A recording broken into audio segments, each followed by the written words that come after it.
haunting since time began. Raw side paranormal seeks the truth, looking for some kind of real proof. Creepy floorboards and eerie dark mist. Grab your camera and document this.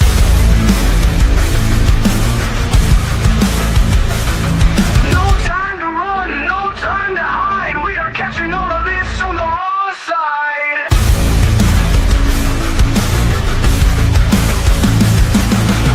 A slamming door causes a fright. A shadowed hand appears in sight. Grab your REM pods and your K2s, or anything else you can use.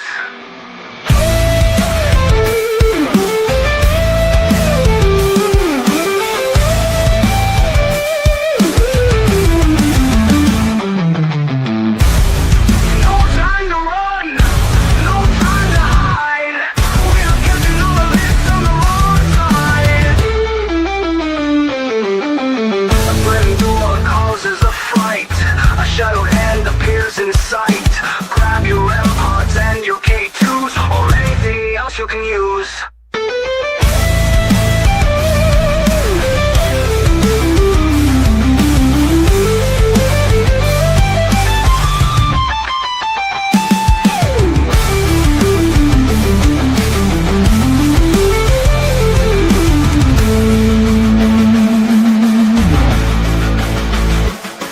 No time to run, no time to hide. We are catching all of this on the raw side.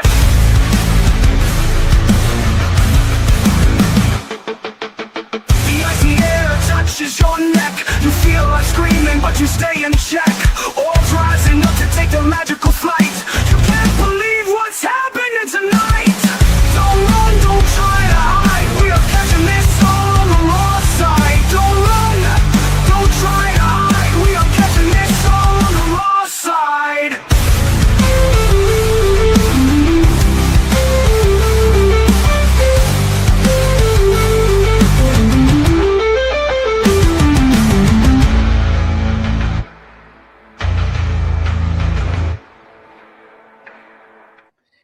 Happy Wednesday, everybody. How's it going? Here we are, hopefully all in one piece. Technical difficulties all around the board. So hopefully mine are fixed and hopefully Mark's are fixed. And we'll be able to put a show on for you guys. Let's see who's popped in to hang out with us this Wednesday. Hello, Miss Susan. How are you? I hope you're resting. And Jamie Watson, always here, always dedicated to the job. Love you, Jamie. Thank you. Thank you. And like I said, it's Wednesday. Hopefully everybody's had a great day. And we're going to welcome Mark from Haunted Truth, guys. Welcome Mark to the stage, guys. Hey, Mark, how's it going? Hello, how are you?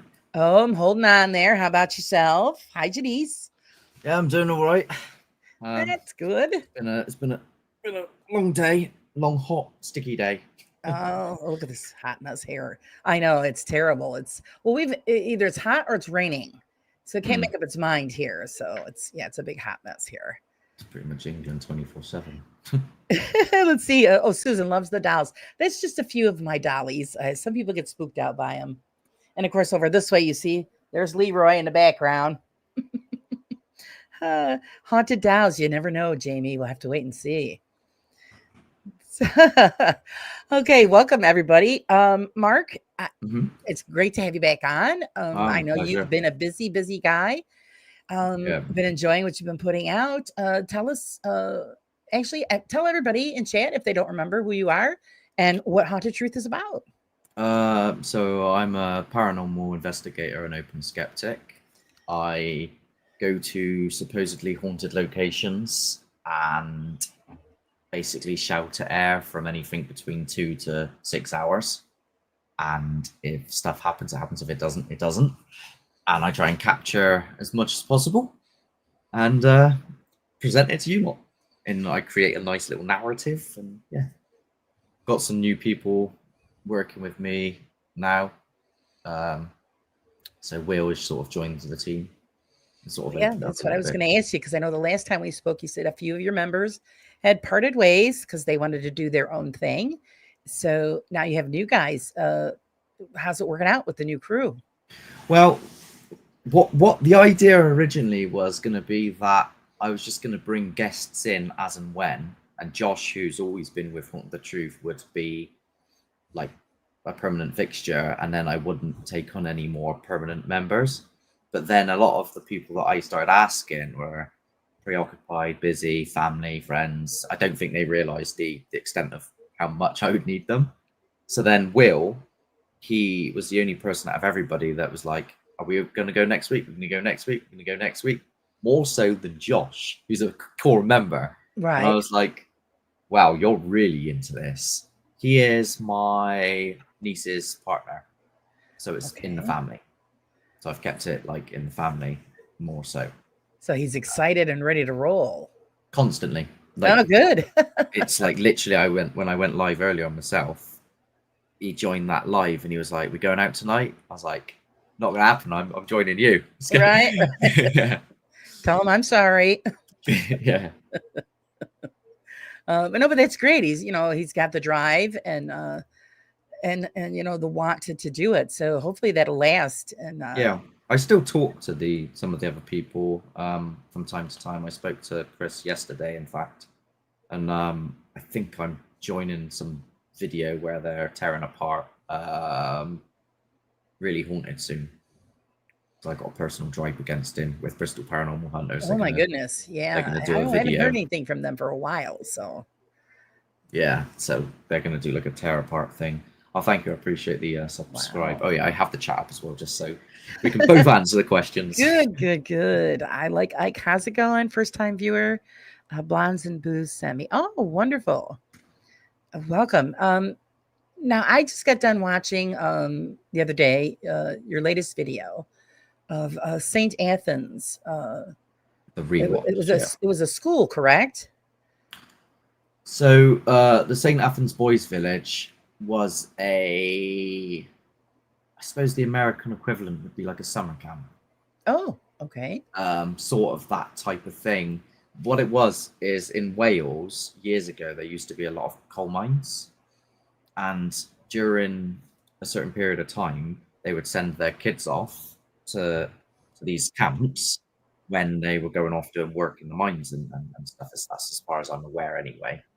There's a lot of stories, speculation of things that happen there, fires and all sorts of things.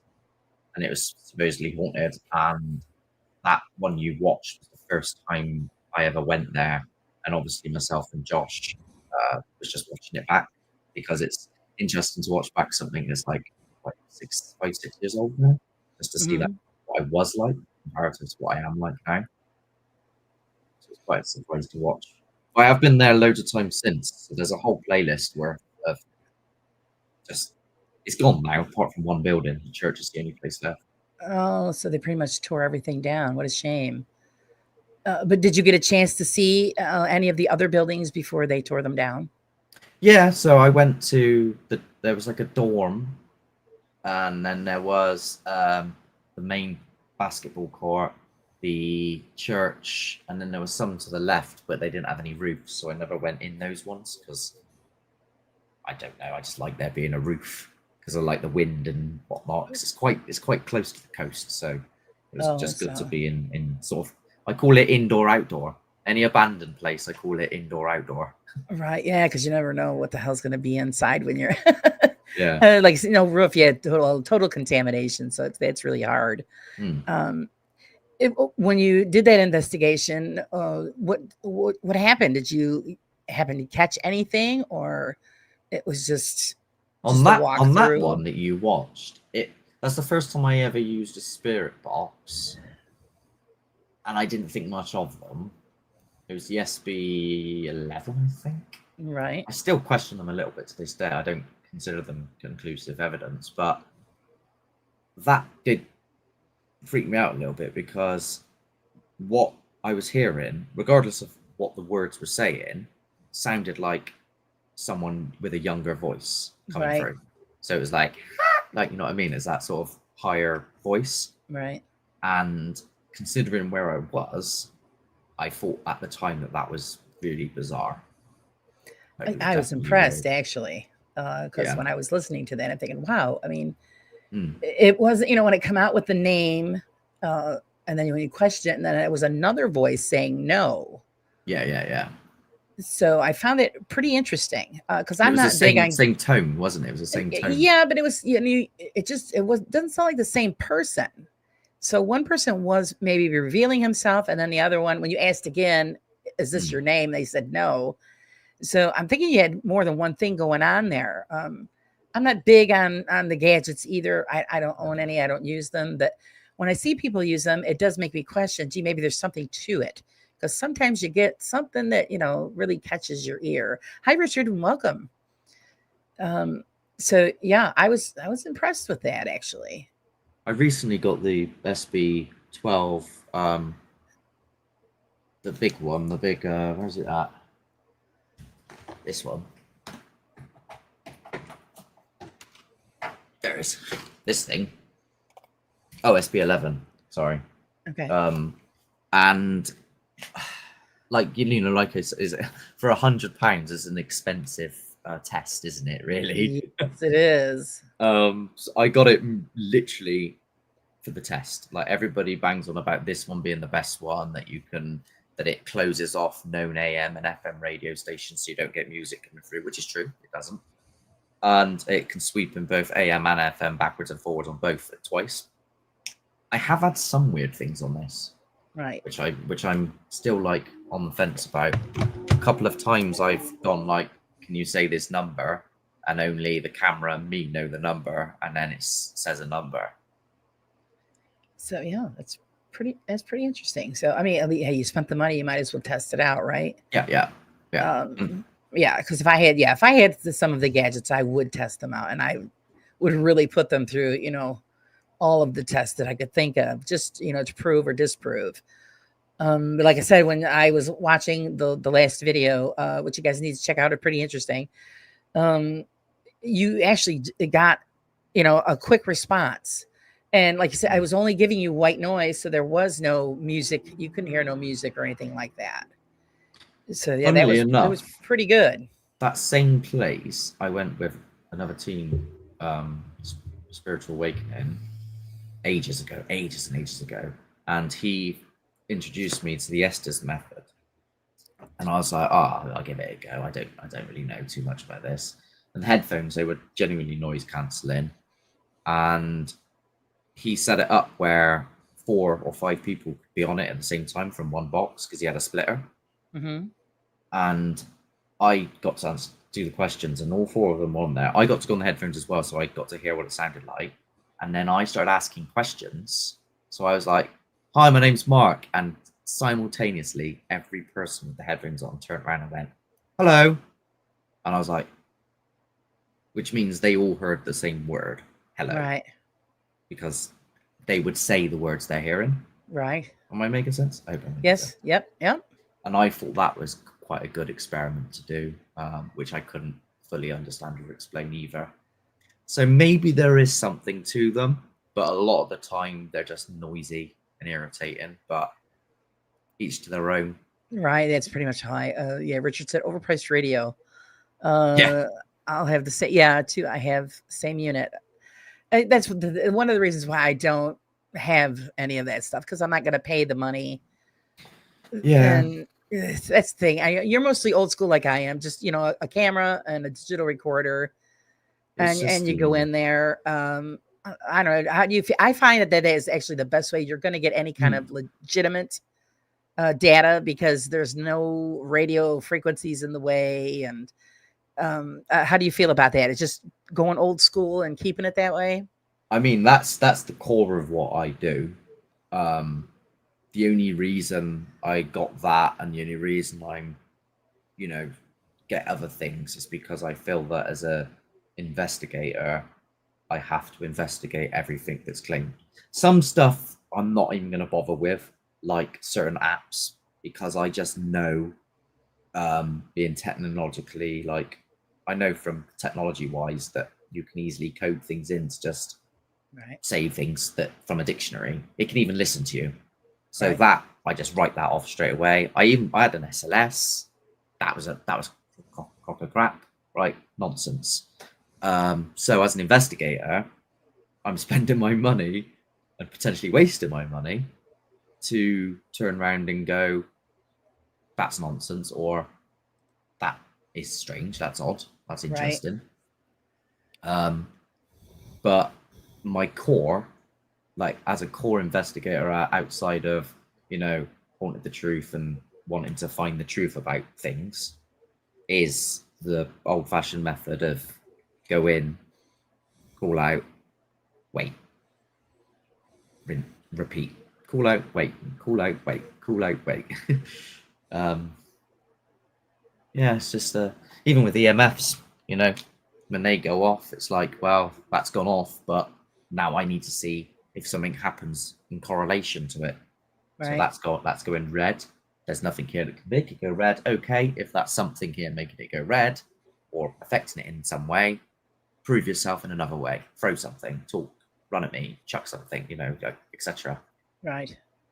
Hello, Carla. Welcome. Do you do any other kind of testing though? If it goes off, and you're not getting any kind of physical response, do you go around and check to see maybe if it's like your phones or even the camera or something that's going to be setting it off? Well, an EMF, Yes. I know the cameras don't. I know that much because I've tested that. I've got a big light that does, because it's got a big magnet on the back. Some people actually mistake the K2s, and they think that they're actually EMF detectors, so electromagnetic field detectors. They're not. They are just magnetic detectors, because they detect in mg, which is megajoules. Right. So they can only detect magnetic fields, such as amps, RS signals, phones, like you were saying, etc. Flight mode, I find it covers quite a lot. So provided you're not next to the device and you put it on flight mode, you're pretty much covered in that respect. And then, of course, I've also got a Faraday box over there. Wonderful.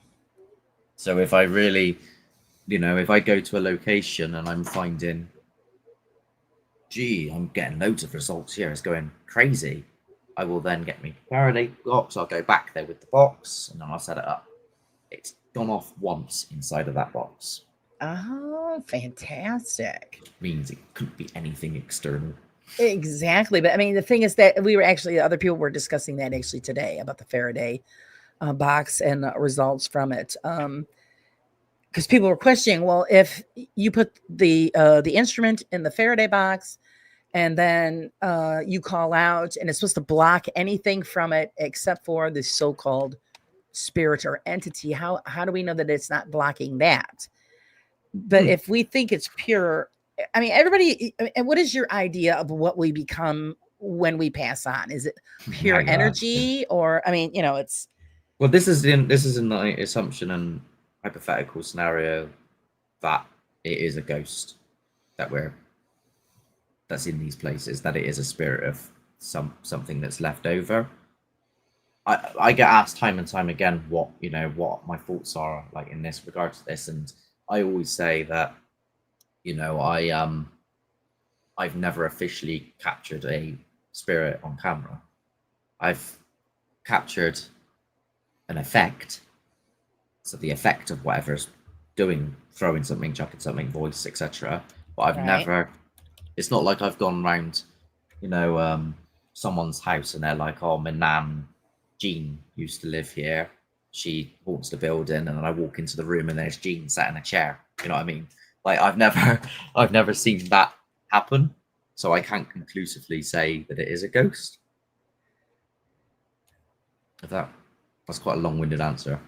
No, it's good because we're trying to get the whole explanation out there, because everybody might have a different idea on what spirit is or ghost is. But I believe, and you're using the Faraday box, I believe that if we are pure energy, we should be able to penetrate that box to do the communicating that we're asking. And it's leaving all the outside influences away from it. This is because what someone said was similar to you. Even if it isn't a ghost, they were like, "Wow, if you're blocking the magnetic energy, then you could be blocking the thing that's doing it." There is holes in very, very fine, because it's a mesh. Right. Just technically speaking, there it doesn't stop everything. Like if you put it next to I think it's like an MRI scanner or something, it go crazy.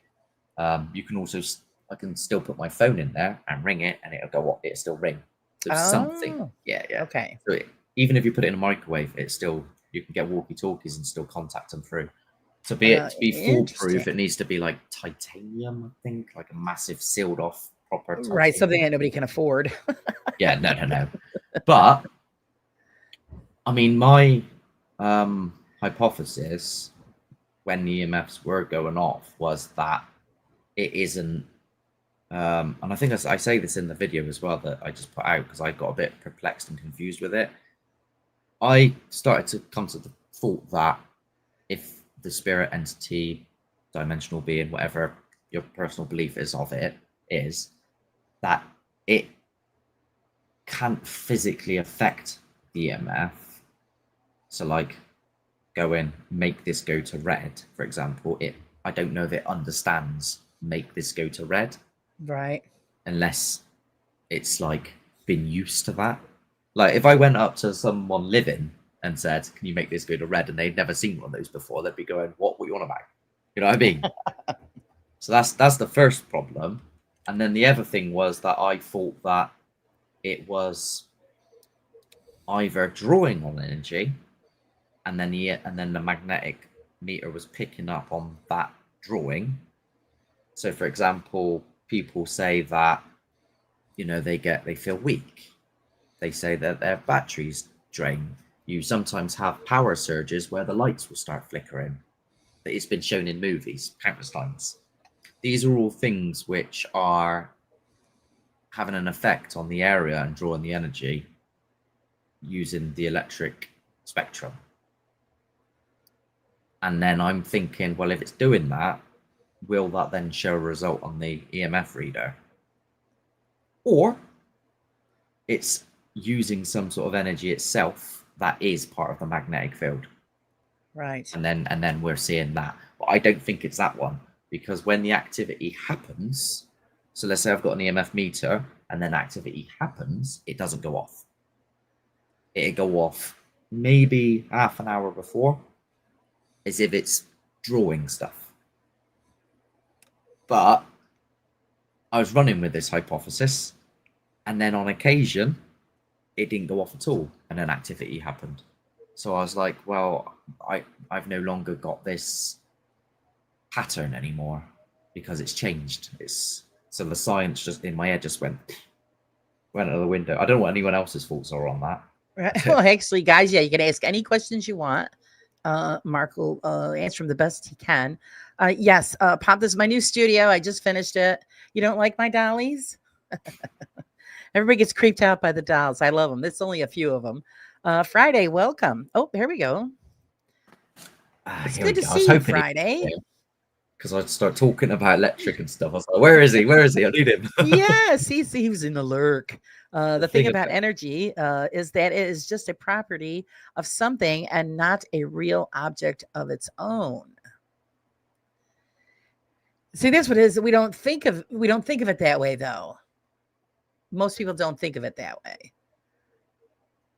Oh, he's at work. We won't tell him. I had my mind blown the other day when I found out that we're made up of stardust. I couldn't believe that. So when a star like the sun, supernovas, and all the energy comes off of that energy and everything that's part of that is inside of us now. Without that happening, we wouldn't exist. Anyway, different subject. We'll be here till like forever to 6 in the morning. That's it could be in anything that anybody brings up, because once you start diving into something, then there's just more as you keep going. Pop says, I don't like any dolls, not even inflatable ones. Oh, geez. Well, then you wouldn't want to come to my house because it's loaded with. I have primitive folk art dolls, porcelain dolls, all kinds of weird dolls. My shelf is just riddled with. I still have my creepy stuff. Yeah, I got the creepy stuff, but nobody really can see that. That's on the other side of the room. Let's see here. Yes, Carl Sagan said that. Smart guy he was. Oh, yes, I loved Carl Sagan. We used to listen to it all the time because my father is very heavy into exploration of space and science. So Carl Sagan was a regular in our house. Excuse me. Hey, sweet goth, how's it going? Like I said, guys, any question you want, just put it out there. We will read it, and Mark will answer to the best of his ability.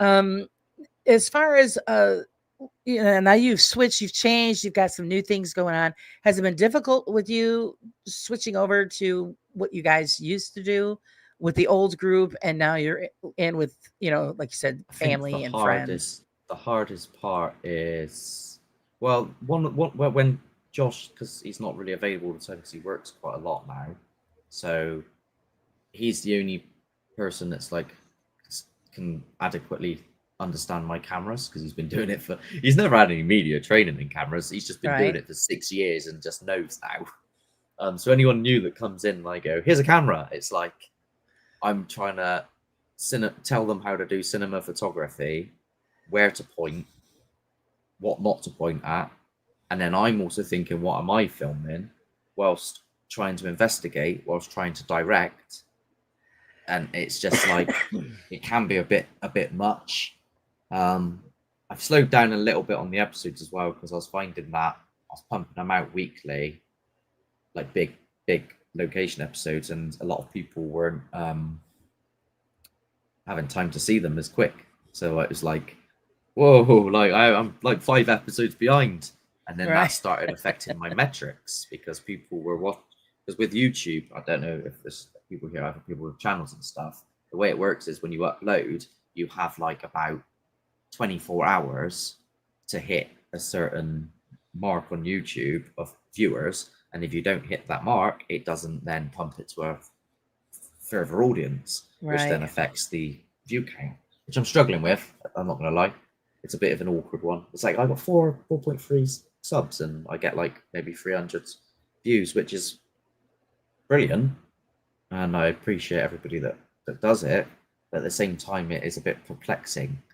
Like, we all go through that. And they're going, why am I not like? And then you see other people and you're like, wait a minute, they're getting 1,000. What are they doing different? Nothing. I'm just like, wait. And then you get paranoid. YouTube doesn't like me. It's got a problem with me. You know what I mean? It just drives you mad. So yeah, it's just we all go through that because that's like the same thing. What am I doing wrong? Nothing. It's just it is what it is. Let's see, Pomp, Haunted Truth. What do you do personally believe to be the truth regards spirits, the afterlife, and demons, etc.? I think, well, I'm pretty confident now that there is definitely something. Like I said earlier, I don't know if you were here then, that's with spirits, I've never physically seen a ghost. So it's hard for me to put that down as something. So, the afterlife, the interesting thing with that is if you start researching into what do you call it, when people talk about their past life experience and they can recount things from their past life. Right. So that I find quite interesting. Near-death experience as well. I find them very interesting. Demons, probably well overused, but on YouTube. From a religious standpoint, there's many religions that will say that any spirits, ghosts, or anything like that you're contacting here through a medium, Ouija board, or whatever I'm doing, aren't actually spirits. They're negative beings or lower tier demons or actual full big time demons, and they're just mimicking the dead to try and trick you. So in that instance, they would all be demons in some way. Mm-hmm. But I have come across some gnarly things that have made me feel unwell. I don't really understand it enough. Sometimes I answer questions like a politician. but it's true. I don't know enough. Right. Well, yeah, we're all still learning. So it's I guess it's just by experience. Hi, Ann. Welcome. Susan wants to know, Mark, do you feel that if you're not a good person living, you're not in the afterlife? Do you feel that everyone has the choice to redeem themselves? Good question, Susan. Okay, how do you? So let me read it again. Do you feel as a good person? Well, according to the Christian belief, um, you could just repent and see Jesus Christ as your Lord and Savior and be born again, and and then you're fine. But then, I like this. Just go hypothetically. I think there's some crimes out there which are beyond redemption. Like, let's say, for example, like, I don't know, Hitler, for example, right? I don't think that you can be redeemed for the things that he did at all.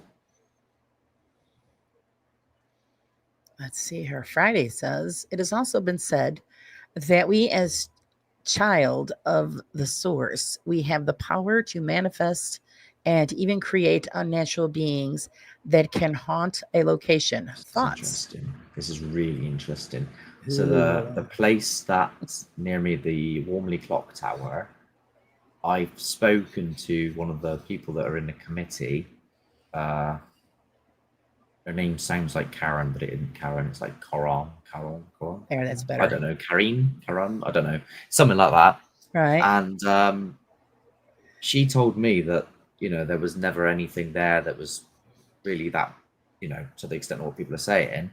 And then these stories started developing through like Chinese whispers, almost. People then started investigating these stories, and then it almost manifested these stories, and now there's something there. So could that be something? It's definitely interesting. But the only way to test this is if you went to like I don't know, like a community hall, which definitely isn't haunted, and then just kept investigating it and then creating a story and then see if something happens and then testing that theory. You'd need a long time to do that. Right. Oh, we got a lot of stuff going on here. Some are saying that some believe that they could choose their new beginning, pretty much their life themselves. Um, let's see, Friday House, I believe, imagination of people can cause odd paranormal. You're right. I can see that because our imagination actually is our worst enemy because it makes it more blown up than it actually is. And then Anne says poltergeists. So do you want to know what his thoughts are on poltergeists, Anne? I've been to a house which definitely displays that type of activity. And a poltergeist isn't necessarily that of something that's dead. It's almost, I've never really researched into it. Is this just from what I know, from what I've witnessed? It's almost like it's a force in itself. It, I think what she's saying is it can be manifested. Some instances of poltergeist activity, it could be just a normal family home, but then that family home could have like a lot of dysfunction going on. And the dysfunction could be happening during a time where people are going through like puberty, mainly girls. Yep. And then bang, something's latches. I believe it can also be connected to objects, places, and people. And I've seen things go across rooms. Definitely poltergeist activity. So, oh yeah, that I have not experienced. That would be something really interesting to see. Hey Bill, how's it going? Never late. Don't worry about that. Pop says, so you don't believe redemption is a choice? Then you just wander, or you just wonder if the guest did. Or do you mean ghosted, Pomp? Or am I totally reading that wrong? I don't believe redemption is choice. I just wonder. I don't know too much about. I'm only like when it comes to that side of things. I'm only answering the question based off of my knowledge of Christianity, but I'm not. I'm not part of like any church or anything like that. I'm sort of like a kind of agnostic, I suppose. But I've started. I won't lie though, I have started researching into the Bible and things like that, and because as an investigator, I thought it was important, and I was going at it thinking, oh, I'm just going to tear this apart, but it's actually a lot of interesting stuff there. Yeah, it's a good book to read. Very interesting Even stuff. if you don't believe, it's a good book to read because there's a lot of information in there. And since the poltergeists are believed to be our manifestation, it was never a spirit. I know that my very first experience in the place, it was a castle here locally, that they classified the haunting of the building to be called poltergeist activity of the former owner. So I don't know how they made that classification, but that's how they classified her. I suppose. Well, yeah, no, okay. So that's we're talking lore. There, I suppose that's more of a descriptive term, isn't it? So if something has the ability to move or throw things, then the descriptive term would be that's poltergeist activity. Right. But then, is it a poltergeist according to what the lore is of poltergeist? I don't know. Right.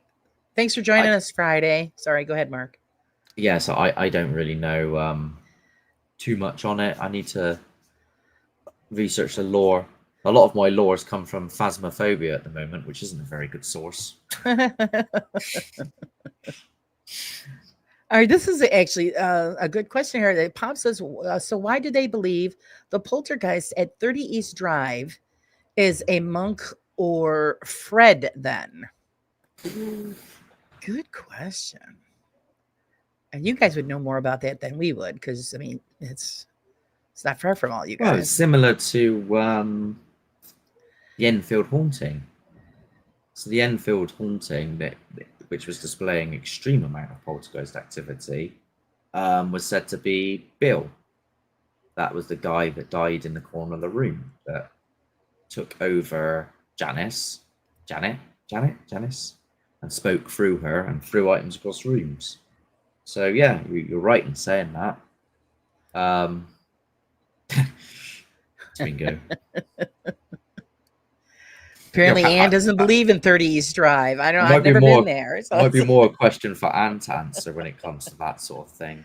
We'll have to have Anne on. I can only answer from what I have witnessed, and that is I've been to a house where items have come out of areas where no one else is and where they shouldn't have, where it shouldn't have happened with rational causes, and that, you know, by definition is poltergeist activity. Now, what that is it something that was living there that's now dead? Is it some force that's been manifested, or is it something completely different, like a dimensional being, like an elemental or something, right? I think the argument of what it is, we're never gonna know.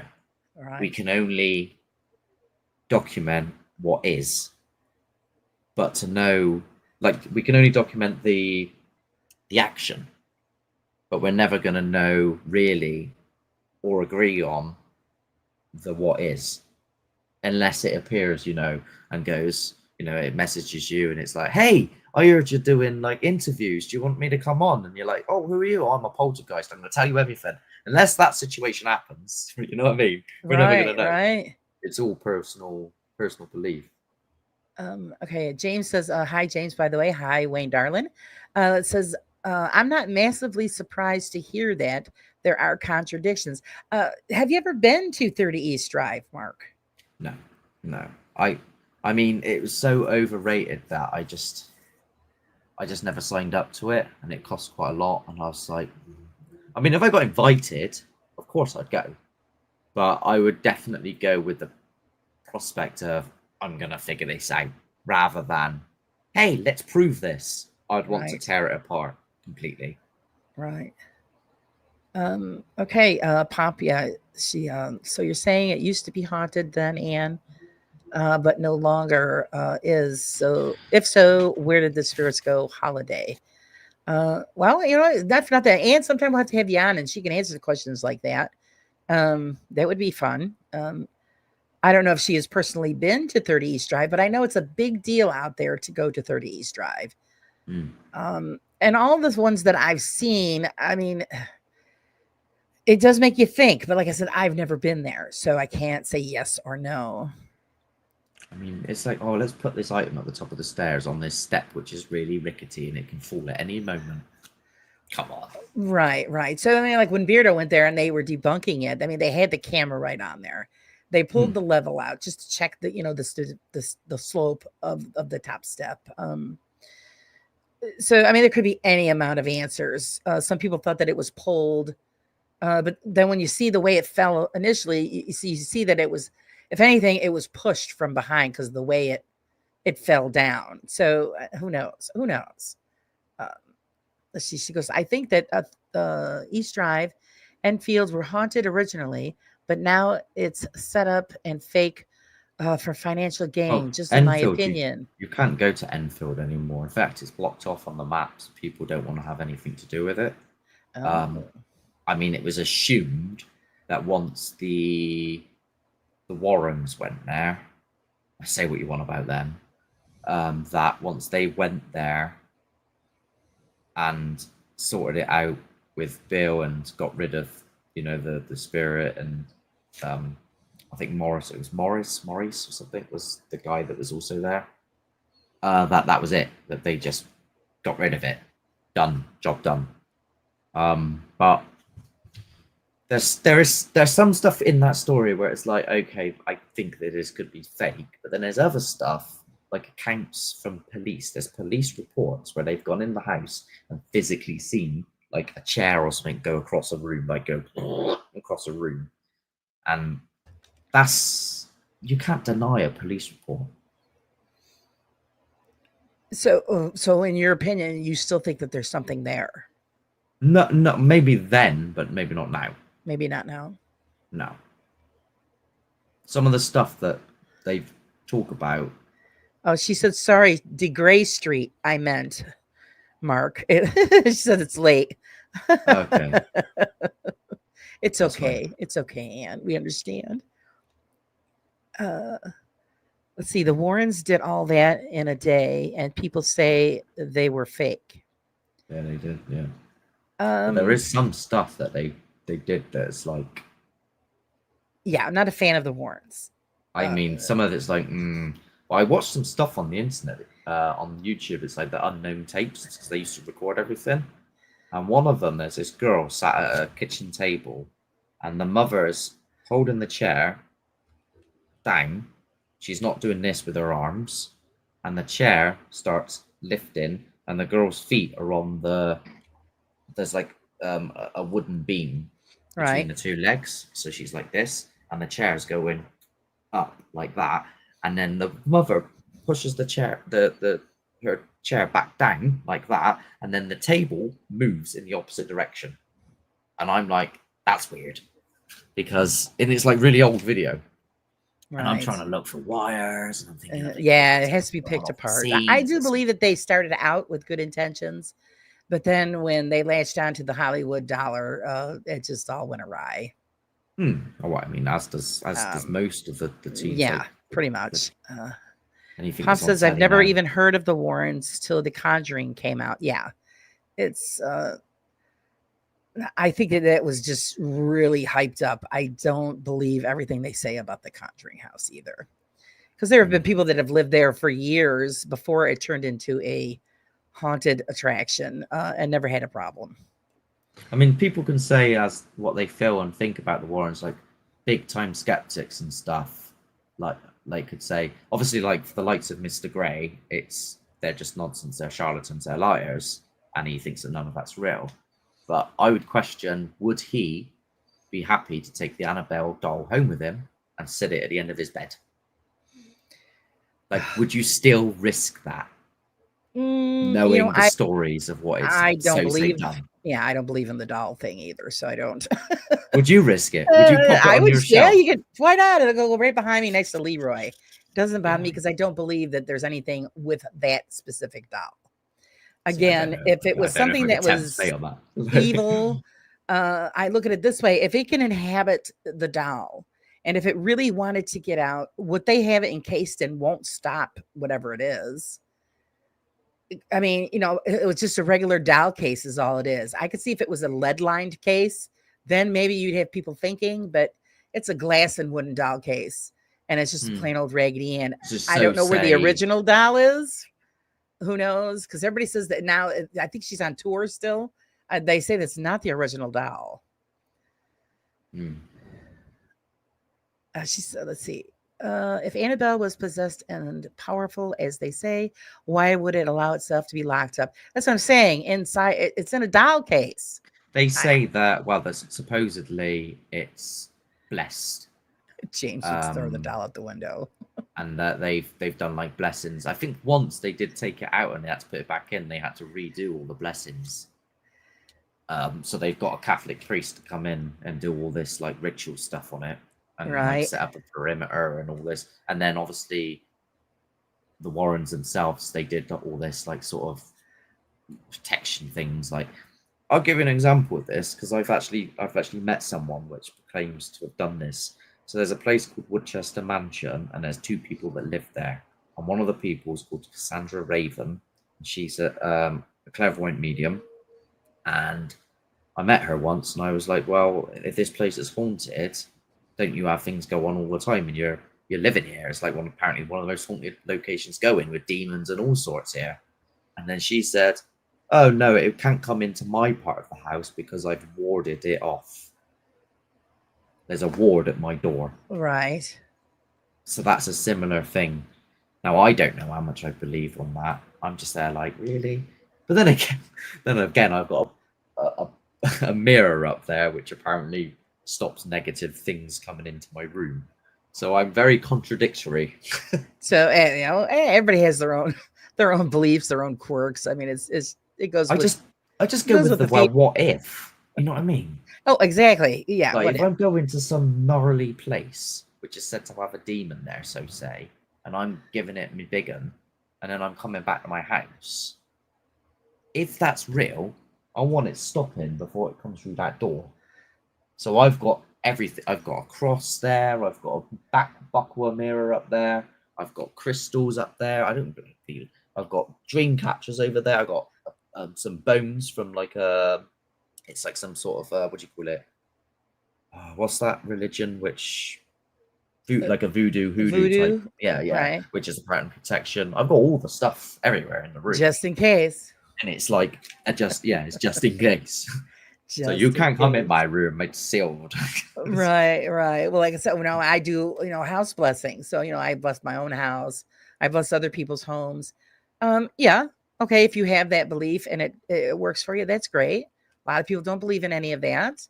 I know when I do go out in the field, I bring a blessed rosary with me as a form of protection. Same thing with holy water. I just think it's it's what you believe.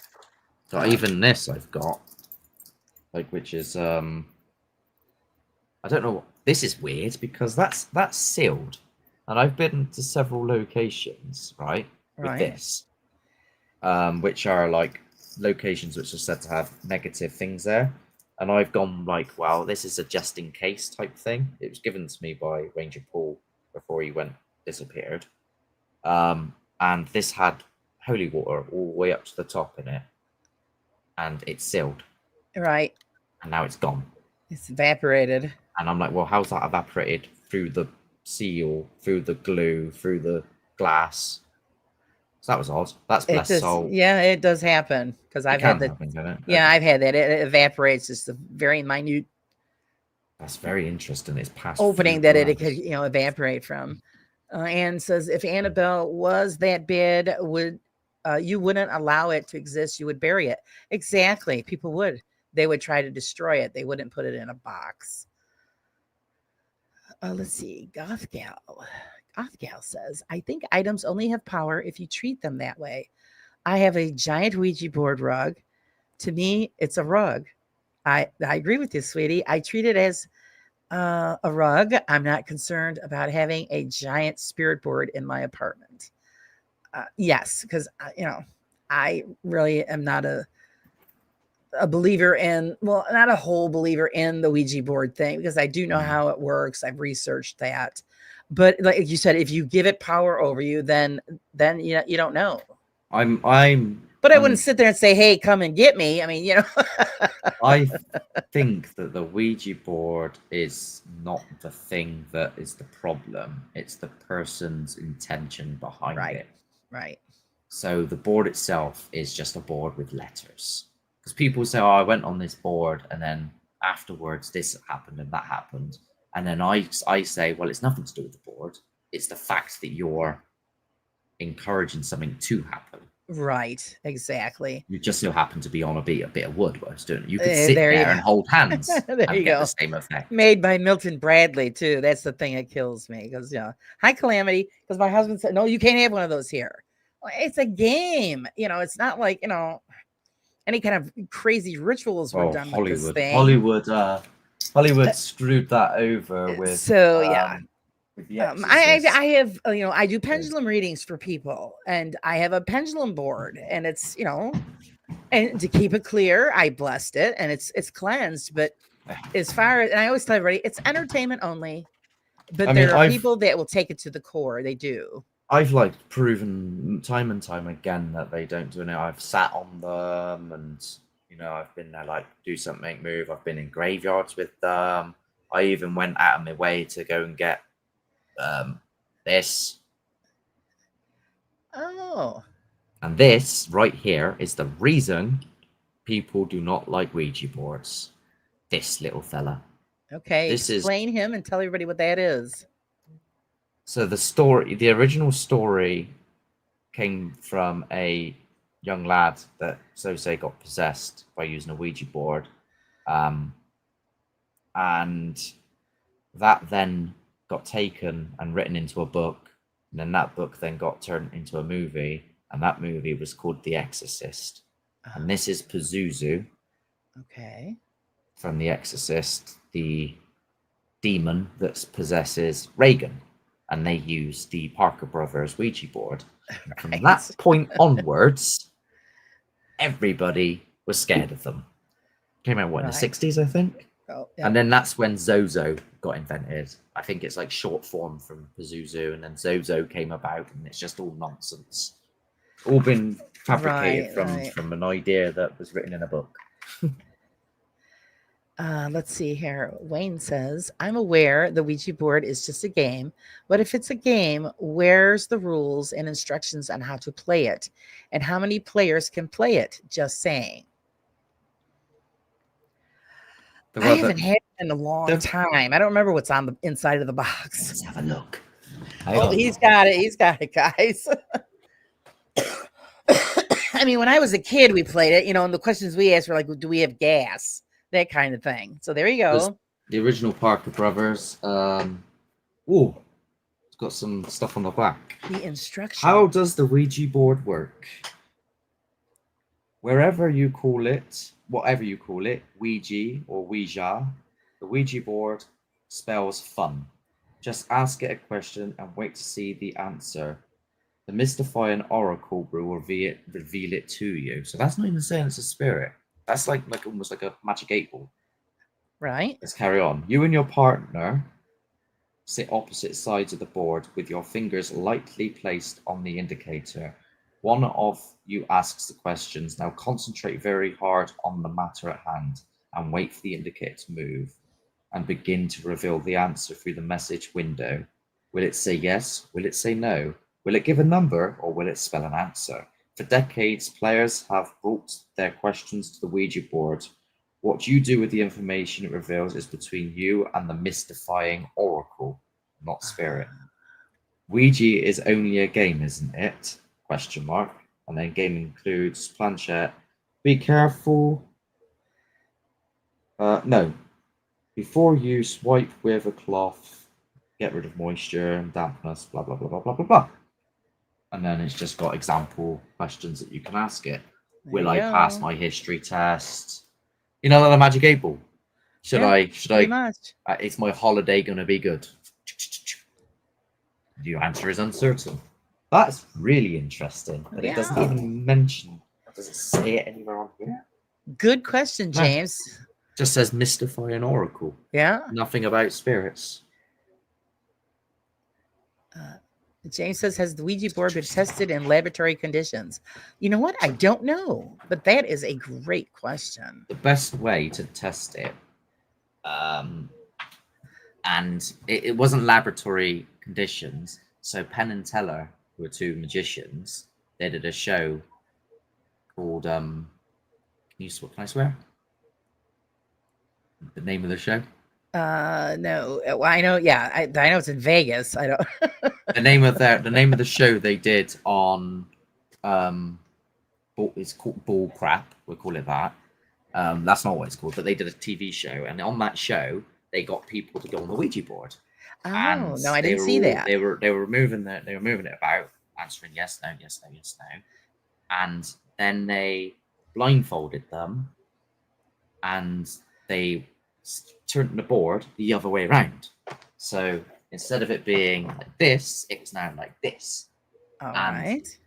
They were only asking yes no questions, so they would either go over here or they would go over here. And when they turned the Right. board round, they were still going over here or over here, which says a lot, doesn't it? It's a idiomotor effect. Let's see. 100%. Calamity says, I don't believe in the Ouija board. It's just a board game, in my opinion. Equivalents have been used throughout history, obviously named or referred to as different things. Yeah, and it's been around for a long time. Like you said, some it just might have been spirit boards or what the hell ever else they called it. It's been a while, and a long time ago I did some research on it, so I don't remember, all of the things that I found out about it. One of the bad parts of having fibromyalgia is, guys, your memory sucks. So I have to look stuff up all the time again. Automatic writing is fascinating to do, had some good results. I think it's cool that people can do that. Ryan, I do remember saying that your grandmother did it for years. You get people to do pictures as well. It's Yeah, not like yeah. they just go like that with their hand, and then they've got like a full picture of someone. And I'm like, that. It is How have you amazing. done that without looking? Exactly. Passes on the basis of automatic writing. If a pen can be involuntary movements or moves, surely a planchette can. Well, again, they've proven that the planchette moves by the vibrations of your fingertips. So it is, the energy from your fingertips is moving it. As far as they people say that the reason they say they're so bad, this is the argument, because I argued, well, why do I need to put my fingers on it? Can I not just place it on the board and say, right, spell out a word for me, move the planchette? If you can throw that coin or lift that ladder, you can move that planchette. You know what I mean? right, But apparently, the reason people say it's so dangerous is because it's using you as a. It's using you. right, you're the conduit for. That's the word. I couldn't think of it. Yeah. Straight out, I was like, yeah, and that's what they claim. Right. Technically, you could still do it if you get a bunch of like really fine tokens about this big, like coins maybe, or plastic tokens, and you wrap them in an elastic band, and you put 4 of them on top of each other, and you attach that to the planchette, and then place your fingers on top of the token. If it genuinely is a spirit, it would move the planchette under your fingers, and those tokens would stay still. If you're moving it, the tokens would shift. And then you would know then for sure. Pretty interesting, yeah. So Pop says, so vibrations could be moving pens in automatic writing then, yes or no? Vibration pens. I don't know. I don't know too much on I'd it. have to say I don't know, because I don't know too much about it either, but I think it has something to do with it. Because that vibrations, that energy, that connection to that object obviously is going to make it move somewhat. Again, like I was doing some testing on some pendulum, because I do pendulum readings for entertainment for friends. And they do have where they have stands for pendulums. So you can put the pendulum on the stand over the spirit board and then ask your questions. And I done that several times. It does not move. Mhm. As soon as I pinched the top of the chain that the pendulum was attached to, then it moved. And then went to the answer that I was looking for. So it proved to me that the vibrations from the human body were needed. That energy was needed for the object to move. There's also the psychological effect that happens. A lot of ghost hunting companies out there will use very low forms of hypnosis and psychological effects. So, for example, they will do something called the human pendulum, and you will close your eyes and stand still, and they will say, "Can you move to your yes? Can you move to your no?" And you will involuntarily move. Someone did it on me, and I was moving without even realizing it. And I was like, "This is crazy." But then, like, for those of you that don't know me that well, I work within the magic community. I'm an entertainer by definition, and one of the things I do as entertainment is card tricks and stuff. So I know a lot of people that are proper, like, big time magicians, and this effect is very much known by hypnosis and mentalism people, like Darren Brown, for example. He'll tell you all about it. Pretty amazing. Yes, Bill, my curtains are moving. It's Leroy.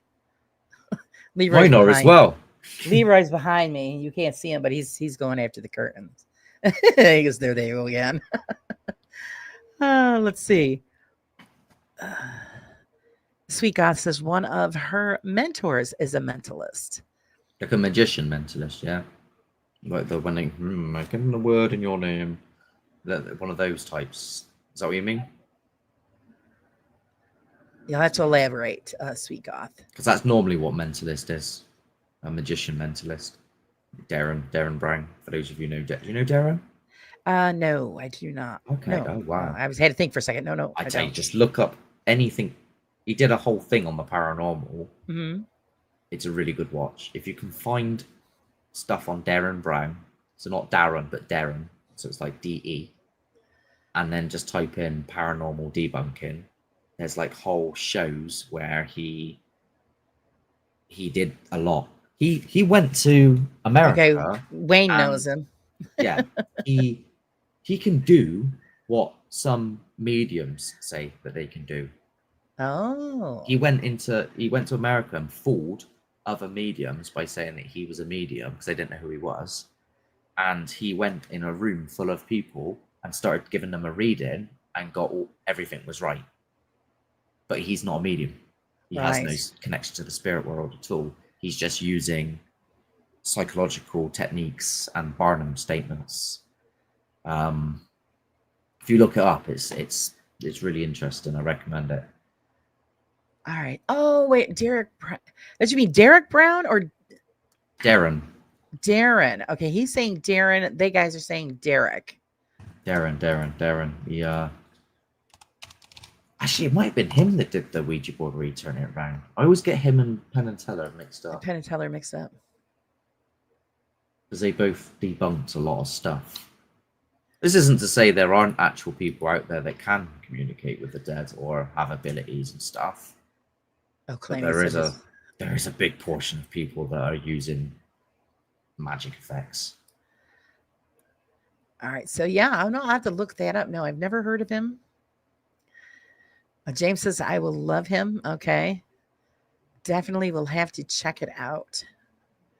I'll find the actual series that he did relating to the paranormal, and I'll send it to you in a message. All right, that's fantastic. Sweet God said, love both Darren and Keith Barry, but I'm biased with Keith, obviously. Oh, yeah, no, to be honest, I've never heard of either one. So, yeah, see, don't know everything. Learn something new every day, which is great. Ann said, I saw the series. So, so there was a whole series that he did? Yeah. He did a series and then he did a live show, and his live show was called Seance. And that was quite interesting. He had, do you know what a spirit cage box thing is? I can't remember what it's called, where they put the curtains up. Okay. And then the medium sits inside of the box. Yeah. When the curtains close, and then they go, "Spirit, do something," and then items fly out of the thing. You know, something I might have seen or the something like bell it. I just rings. don't recognize the name. Yeah, that's all a magic trick. It's a really old technique that was done in the Victorian times. But Amazing. effectively, yeah, it's a magic trick. Palm says when he matches the mixed up Rubik's cube on the table with the one on his back. So I'm saying I might have seen this, but I just didn't. I don't recognize the name. So yeah, I'll have to check it out again. And then Pop says he even hypnotized and trained an Englishman to be a faith healer, sent him to the States, and the Americans believed him to be genuine. Yeah. Wow. Really? This is Wow. why, right? Okay. So this is why I started off so skeptical, because when I was into the paranormal, I knew of Darren Brown, I knew of magic, I knew of the great James Randi, I knew of all these things that were people could fake things, I knew of all the charlatans, everything. Right. So that everything pretty like much that. kills it for you, don't it? When you So know all of that. I was like, I can answer all this. I can figure this out. It's all nonsense. I'm going to start a show, call it Haunt the Truth, and you know, I started it with Chris, and it was like, right, what we're going to do, we're going to go to the locations, film stuff, and then I'll figure it all out, and then tell people what's happening. But then that didn't happen. stuff actually happened, which didn't make sense. And I think something you couldn't pick apart. That's the people's biggest confusion with me, is not really understanding where I'm at with it. They're like, wait, are you a believer? Are you saying it's real? Are you saying it's a ghost? Or are you a skeptic? I'm just on a journey trying to understand it. Yeah, it's like the rest of us. Yeah, because there have been things that, you know, you experience and you can debunk, like you said, and that's part of our job. Yeah. To pick it apart, try to find a scientific or just even a basic reason why something happened. And then there's times where you're like, oh shit, I can't explain this. So that's when you have to label it, unknown, paranormal, or whatever, because there is no answer, and that's why we keep going back. Yeah. And I think that if you were to actually find fundamentally foolproof an answer, you would probably get shut down by the powers that be. I believe you're right. Like, let's say, for argument's sake, I had indisputable evidence that Jesus was the actual one true, religion, Christianity, and I have fundamental evidence to provide that. There's no way they would let me have that put out, because it would cause arguments, wars. Like, it would be absolute carnage. Well, I mean, if you've done any religious study, you've known anybody that has any deep dive into the religious study, you're going to find that, yes, the Vatican has scripture and documents that are hidden from the world because there's truths in there that they don't want the people to know. So even though, yes, you believe that Jesus is the Savior, the one living God, but there's more to it, and there's so many gaps and things that are missing, that when people do come forth with some kind of information, it's always shot down because they don't want people to know this. There's so much missing. I mean, we could go on all night with that, with the books that were removed and the, just extra stories that were taken out, people that retranslations which were translated wrong and stuff like that. Honestly, it would be and if you don't know like any of the old languages and old writing and all of that, you're not going to understand any of it anyway, where they're schooled in this stuff, so they know what to hide and what to release. James says, I feel like we are so crude and basic in our current understanding. We totally are. 1 minute we're screaming at demons, and then we're measuring sound levels. You're so right. I know exactly what he's talking about there. Actually, it's the thing is as well, like when you're in location and you're in that moment and something weird is happening and it's late, you're scared, it's dark, that let's measure the sound levels ideology doesn't really come into play until you're back at home, calm, relaxed, and then you take a moment and go, hang on a minute, maybe it was this. Right. It's See, our really like, imagination is our that's undoing. the worst. I've got the worst as well. Like sometimes you don't see it in the episodes because I don't put it in because it doesn't fit the narrative. But sometimes I'll just be like, oh, I'll go, oh, imagine like now something just comes running towards us and pushes us flying, and everyone's like, Mark, why would you say that? Why would you say that? One of them, one of them is a short, and I'm in a care home with Josh, and this is on one of my shorts, and I go to him, because we're in this care home. I go, oh, imagine you go in there, you hear a bang, and there's like a little old woman sat in the chair going, hello, and he's just there like, oh no, no, no, no, no, no, no, and it's like I'm my own worst enemy in places like that because my brain's constantly like going, what happens if this happens? What happens if that happens? Exactly. That's why I think it's great that when you do an investigation, you always bring a skeptic, a critical thinker, always bring somebody like that along. Because when you let your imagination get, go amok, they're the ones that kick you back into place pretty much. I was like full-time skeptic, and then I tell you now, right? This is what happens.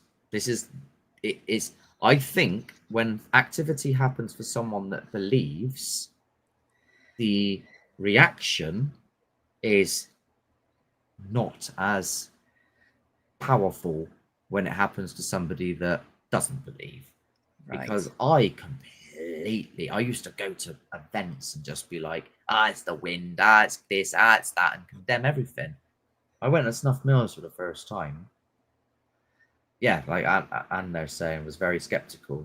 I went to Snuff Mills for the first time, and there were things happening, and I was like, oh, that's the birds, that's a fox, that's animal, that's this, that's that.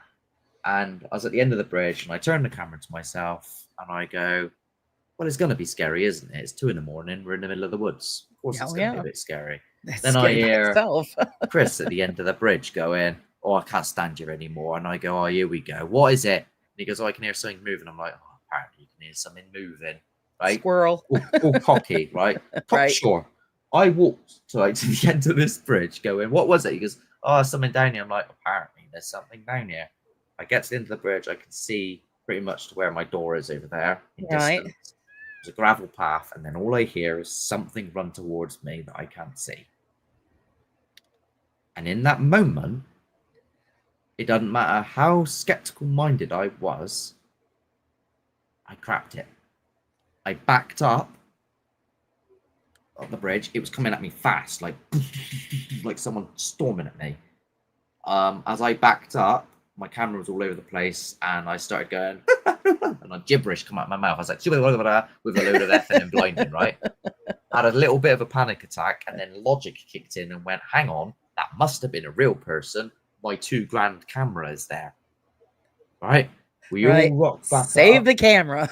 Nothing's out of place. Nothing's moved. Everything's how it is. I've heard that running down there, I think like 3 other times since. And what is the story behind the bridge? The story of the area is there's lots. So June and Royston Shesby were 2 children in the 60s. They were killed and their bodies were dumped on the riverside embankment, and that's where they were found. They never found the killer. There's also the story of Elizabeth Somerset, who used to live in the old castle nearby, and she used to ride her horse through there. She fell off her horse and then later died of exposure, and apparently she still haunts that area. Then there's the story of the monk, and the monk, he got trapped supposedly in a tunnel which used to be in there when he was trying to hide from, he was part of like the clergy, and they were like killing them or something. I can't remember, back in the day. And he got trapped and died. And then there used to be an old mill there where a guy called Snuffy Jack used to work, and apparently he haunts that area. So those were the stories that was going off. Right. Okay. And there was at least activity down there. I don't know so much anymore. It's been quiet recently. Oh, okay. Yes, and I want to say hi, Big Stu. Welcome. Let's see. Calamity says, I see I'm completely the opposite to this. I was a full believer, but now I'm becoming Lord and more skeptical. My belief is dwindling in spirits. I've always have that hope that I am skeptical now. How Um, how are you doing it? Where are you going and who are you with? And how are you conducting the investigations? That's what I'd be interested to know. right. Let's see if it's stopped for now. Was it? He was funding his experiments, so I'm assuming it must be. Okay. Then we've got pomp, off topic but interesting fact. Everything in existence and that has ever existed was named by the human brain, including the brain itself. Anybody and theory on how that's possible if there isn't a higher power? Oh, okay, yeah. I was I've like, seen it where's in the rest of it? the next Oh, block. right, Yeah, okay. there. um. Well, the one of the things that is one of the most interesting things is there is a fundamental law in the universe that even though that we are intelligent beings with language that have created words, it spans across everything. So even if there was an alien race across the other side of the universe, the same fundamental law in physics will still apply. They might have a different word for it, like maths, for example, mathematics. That's just, we call it mathematics, and we call two two, and or and done, or cat sank, etc., depending on your language. But those numbers are universal,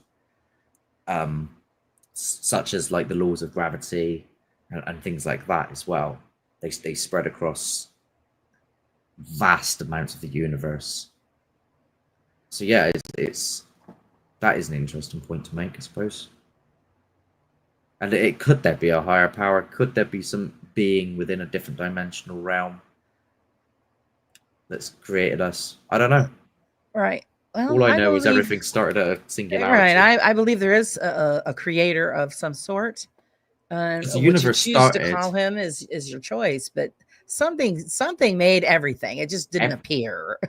everything that is now started this big So yeah, it's just it and all expanded. started. Yeah, it all started from somewhere. Thanks for joining us, Anne. We appreciate it.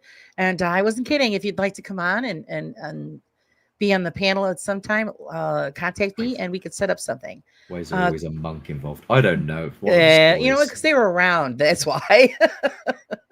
They were all over. I mean, there was back in the day you couldn't sling a dead cat without hitting a monk. So Calamity said, sorry, what did your guest ask me? He was asking about how you conduct your investigations. Yeah, and Um, why and what's made you become skeptical? Because I want to know if, like, what you're doing whilst investigating. Like, are you using dowsing rods and holding hands and doing a circle and using apps, for example, or are you doing it the old-fashioned way? Because I started off doing it the way that was the commercial way, which most haunted taught everybody. Hold hands, call them into your circle, have a seance, sit around a table, people talking to apps, people using spirit yeah, I didn't do boxes, people that. using cat balls. Don't even get me started on cat balls. Cat balls. They were talking about that earlier today somewhere else. And I said, my cat doesn't even play with cat balls. Right. So just get rid of those. So and throughout that about 6 years, I went to events and they were doing that, and no, that's what kept me skeptical for such a long time until I changed the method. So that's why I'm interested to know what his method is. Because that could be the reason. Well, the other thing is it's also very disappointing. And a lot of people don't understand when they do get into this, or, they see other people like us doing what we do, and people in chat, what they do. The paranormal doesn't happen at the drop of a hat. You might have to go back 10, 20 times to one location before you'll even pick up a smallest sound. So I mean, it's a long, drawn out, boring process. And there's other places you can go to, and it's like guaranteed. Right. I've had that, honestly. I've had places where I've gone, this is a hot spot, right? I'm going here 100 times, and it's just every time, like Clock Tower, which is well overdone now. I mean, there's someone there every single evening now, but every time I've gone there, without fail, in the room above the old living area, there's been banging, bum bum bum bum bum on the roof above every time, and I've done it like 6 times now, without fail. It happens. Isn't that Beardo amazing? went there. Is it? Did it happen every time at a specific time? Oh, I don't know. Like, I always go with there where it's quite late. It's really late. I would say it's getting on for like 12 o'clock Right. in So that because there's like whole other areas. So I normally do the main tower, and then I leave the best to last. And I've taken several people there, and yeah, it's weird. The door opened by itself there as well, and closed by itself there. amazing. That's where the EMF moved on the banister, which some people speculate as some people don't believe it, but I'm not going to force somebody to believe it.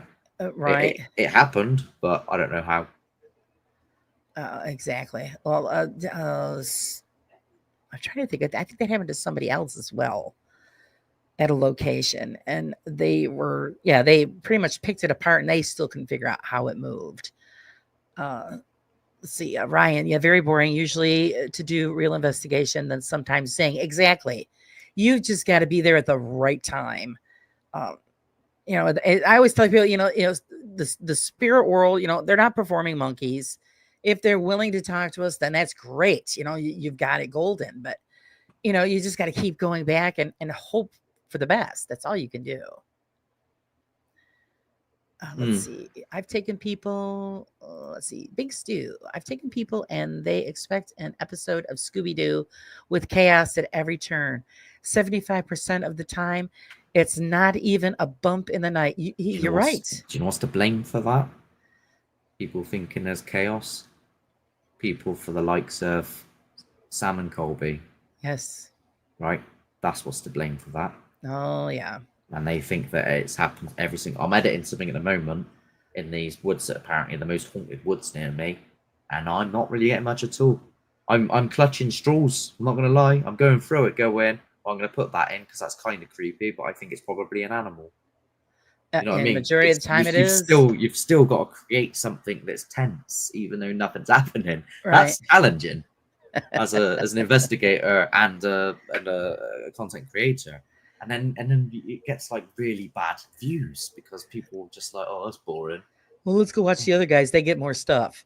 Well, the stuff they're getting is not real. Well, let's see. Clancy says, I refuse to use equipment as it is all false positive and not fit for purpose. Exactly. I wish that somebody would collect data, get together. Everybody that's had years and years in the field, collect their data, see what they could come up with that would actually detect something. And people just haven't done that. He says, I will take a camera and that's it. We'll go with skeptics and believers, even when I believe I was logical. So he does it old school, and that's the way we do it. And that's the best way. It's just, okay. Then it's just like persistence, basically. I would say, try not to find the places that are overrated. Try to find niche places that are not really known that much, places that haven't been overdone, places with some really gnarly stories, but they haven't really been overdone. Right. Those are the gems. And that's what I would love to see. Because everybody has done all the, the famous stuff has been over, like 30's Drive has been beat to death. If you can find someone that claims that they've got something in their house, and this is what you're looking for, right, in the stories. Items moving, items being thrown, knocking, banging, shadows. If these are top things in their stories, crack on. Right. And do it to death, because if there's any backing to that story, you're likely to get some stuff happen. I used to taunt quite a lot, which not everybody agrees with. I think I get better results. I'm just sitting there having a general conversation. Just being nice, like you're talking to somebody sitting next to you. I think that works better for me anyway. That's Same what thing here. Will was like in my team. He's very nice, very Just pleased. yeah, Thank yous. you It's know, I always, make it known that you have no right to attach yourself to yeah, me and follow me home. of But course. I'm here just to have a general conversation. I always say it always depends on what it is you're looking for. So, for example, if I went to a house where the person that died there was here's a good example. I recently went to a factory, which I might be doing an investigation at, and in that factory, Fred West used to work there. So, for those of you who know, Fred West and Rose West were serial killers. They killed thousands of people, hundreds of people, and buried them underneath their house. Oh my goodness. So, for that type of entity, the pleas and thank yous are out the window. It's simple as, right, Fred West, if you're here, come and do something you absolute effing and blinding, because of the context of who it is. Right.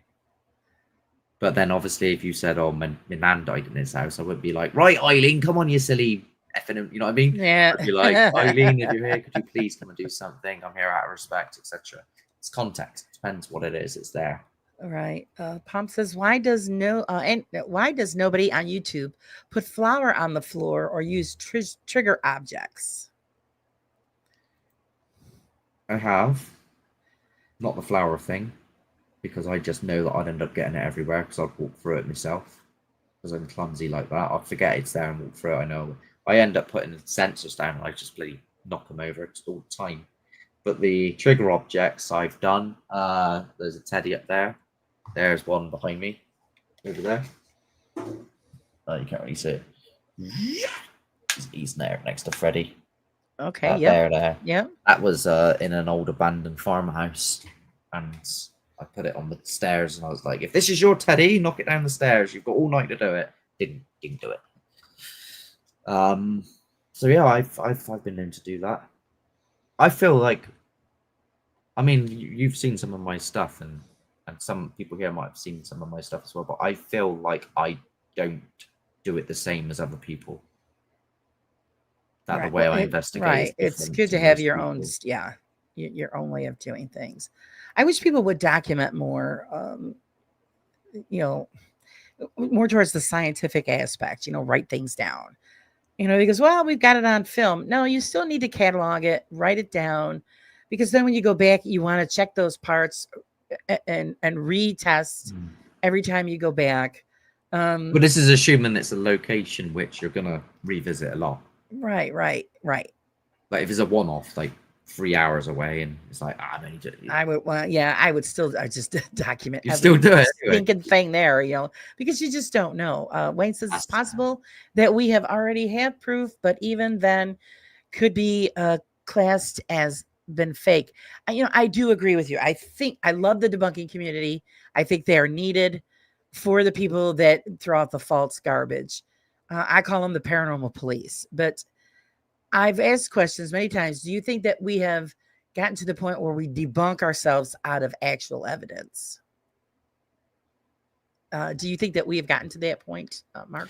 Well, I mean, it can get to a point where, and I used to do this, where you start trying to come up with reasons and they're just so far-fetched that it's just stupid. I think that if you're going to debunk something, you need to have evidence to debunk it as much as you need evidence to prove it. You need it on both sides of the table. You can't just make an assessment on something based off of limited evidence. You can make an educated guess. So, like, my curtain is blowing behind me right now. And, I've got my headphones on, so I can't hear much. But if I took them off, I'd be able to hear the wind blowing it. Right. But I'm taking an educated guess that that's the wind and not some entity doing that. Right. And now, mine's caused by the fan, guys. Now I have the evidence because I can take my headphones off. Right. So I think unless you know concrete 100%, you can't really because you don't know. You don't know if it is something. Exactly. I think you need to sit on the what if. So this is what I like to do. Be on the fence about it. So something might make a noise, for example. So I might hear something that's like that, right? and they'd be like, what the hell was that? And I'm like, right. And then I'm thinking I'm in the woods. So I'm like, right, if that wasn't an animal, because my brain's gone animal, if that wasn't an animal, do it again and do it right here in front of me. Wait, nothing. Okay, probably an animal. I don't 100% know that it's an animal because I haven't seen the animal go, ah, but percentage-wise, it probably is. Right. But I still let the audience decide at the end of the day. Sure. Because I don't want to... Well, that's the big help because they'll see or hear something that you might not catch. Yeah. Stu says some internet channels have a 100% success rate. That's not me. No. That they can find spirits in the middle of the desert on the moon at high noon. Yeah, and people still buy it. You're right, Stu. They do. But that's what sells. That's what it is. That's what sells. Do you know, I got told ages back, somebody was like, you always get stuff happening. Like someone made that argument with me, and I was like, hang on, no, I don't.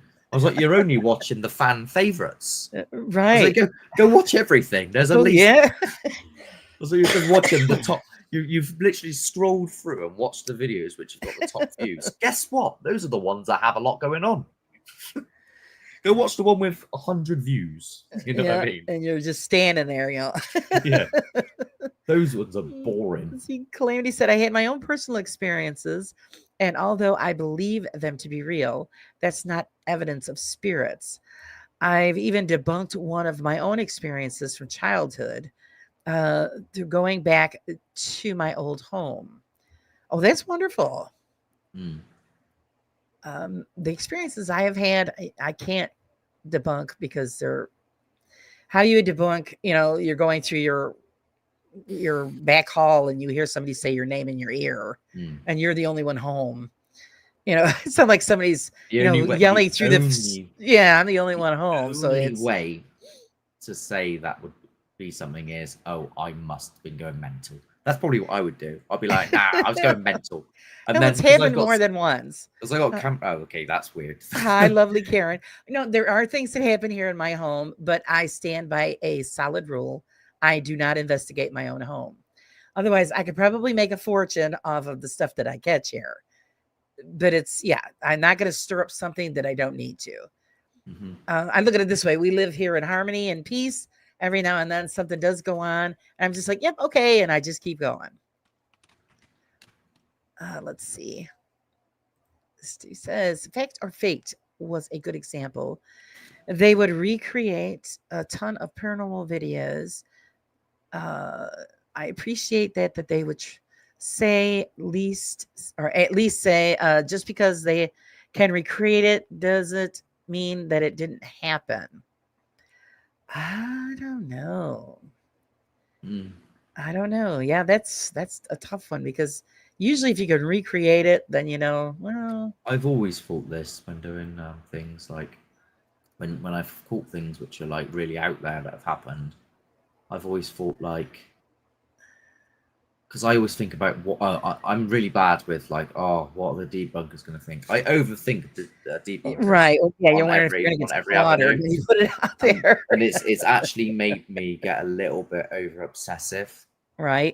Like I need to have a camera facing that. Like I'll go out with people and it's no longer, hey, let's have a good evening and investigate and do a bit of old fashioned, without the worry of cameras and stuff. That's gone out the window because of my like if you were to come out at me, you'd be like, bloody hell, Mark, chill out. Because I'm like, right, you need to stand there, don't move outside of that shot there, you need to be on that camera. Hang on, where are you going? If you've got a camera, don't go down that corridor without a camera. Right? Is there a camera on you? No, there isn't. Well, what happens if something happens? If something happens and you're down there, guess who's getting the blame? You are. Honestly, the investigation's out the window then, because I'm spending the whole time telling people where to stand, where to do, how to act, what to say, and I find that this could obviously dampen people's experience because I'm conducting it like do this, do that, and I come across bossy. But what they don't realize is I'm the one that gets it in the neck if something happens. Once you put it out there and they're like, oh, he's full of shit. And and they're not in view. It's like, oh, yeah, of course you're not in view. That's usually how that happens too. Hi, Admit, welcome. Thanks for joining us. Hello, the lovely Karen. How are you doing, doll? Let's see. Let me catch up here. Let's see. Science is considered fact, but fact told by people or human study and experimentation, etc. Who's to say they weren't wrong?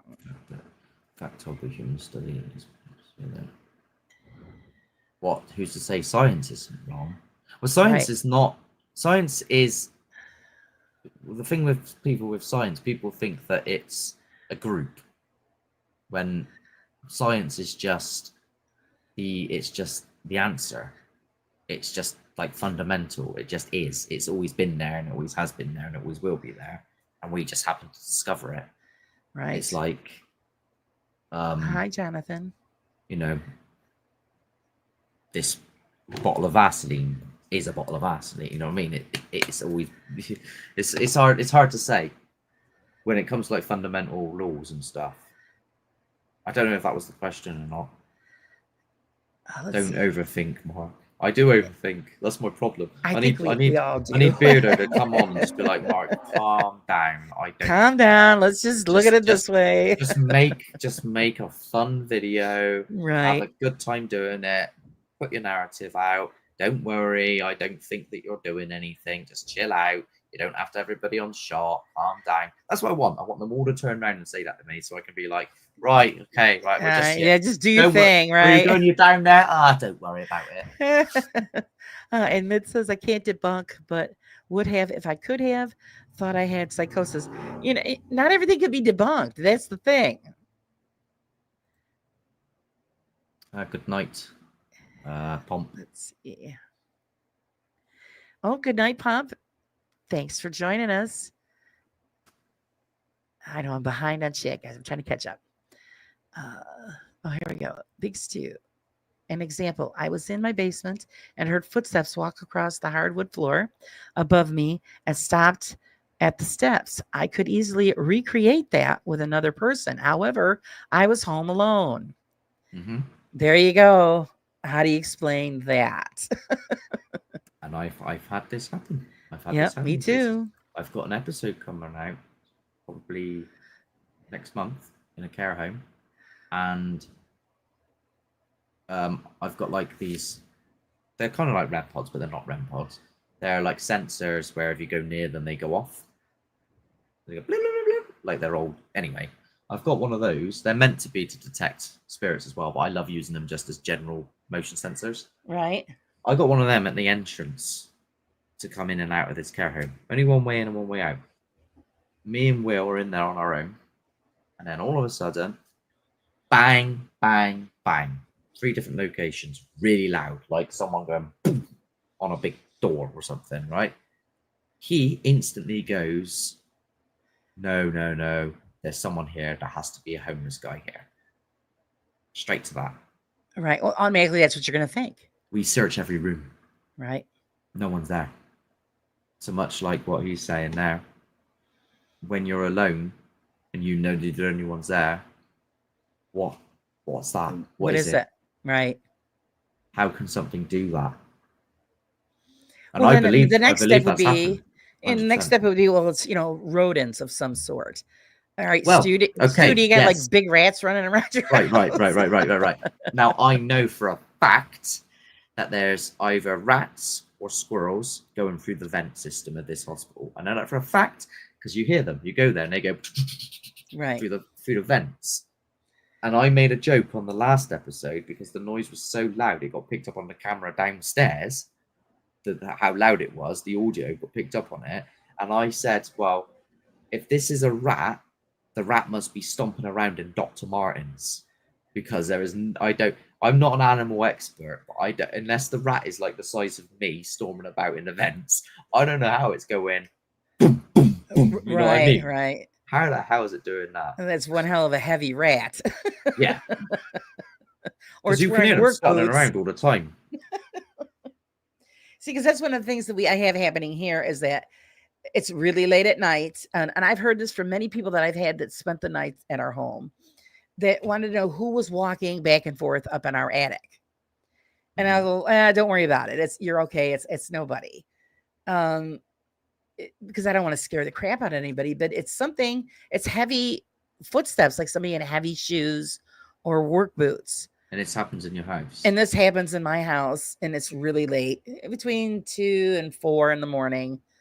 The only So thing I would say to check, this is just me Go being ahead. me. I had something similar in my house, and it turned out that the vent that takes the air from the toilet, I think it's called the Durga valve, Right. had come slightly loose, and for some reason, at certain intervals, it would be banging against the side, which would then send a vibration across and sound like it's moving about above me. Right. Yeah. No, that ours is. We've checked that. It's solid. It's old cast iron. Oh, okay. Then, So yeah, it's not bad. it's not going That's anywhere. the only thing that I could think of, because I was like, hang on, I've had that happen. So something's walking around up there. And then also I had another time where we heard something roll the whole length of the attic. And I went and checked. The only thing that we have up there that's round is a bowling ball. Mm-hmm. And it Ooh. was over by the stairs, and it made it towards the front of the attic. And, you check the level, you check there's no slope to make the ball roll in that direction. So I don't know. My sister spook lots of science only goes to theory, not fact. Physics is broken all the time. Well, first and foremost, that's the beauty of science, is that things can change and they can develop on certain things and ideologies and stuff. And I think Ricky Gervais once said that if you got rid of every single religious book and every single scientific book and burnt them all, in 100 years' time, all the scientific books would still be exactly the same, more or less. But there are theories in science, but there are also this is what many scientists say. Neil deGrasse Tyson is one of them. There's scientific facts, which are fundamental laws, such as you cannot physically go faster than the speed of light. I'm playing devil's advocate, Right. because I like to look into both sides of the story, the paranormal and the science. I think there's a link between them two. I just think that there needs to be a conversation had, where there needs to be a little bit of leeway on both sides, and then I think we might find the actual answers. Yeah. Eventually, anyway.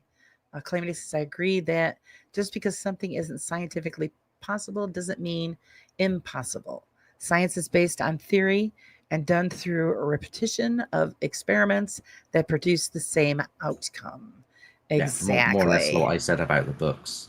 Right. They'd be recreated because it's pretty much exactly the same. It says, yes, this can be wrong. That's why we see these investigators and theories will differ between scientists.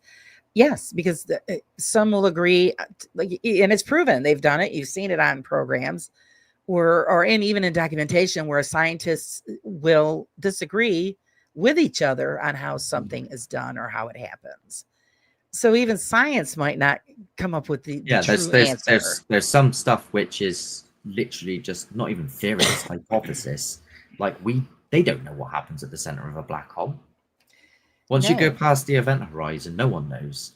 So different people have different ideas of what I think it's a gateway to something else. That is one of the theories, believe it or not.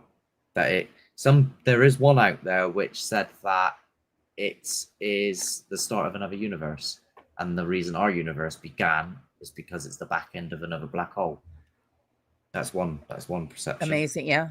Again, another reason why you could think, well, when people have UFO experiences, how did they get here so quickly?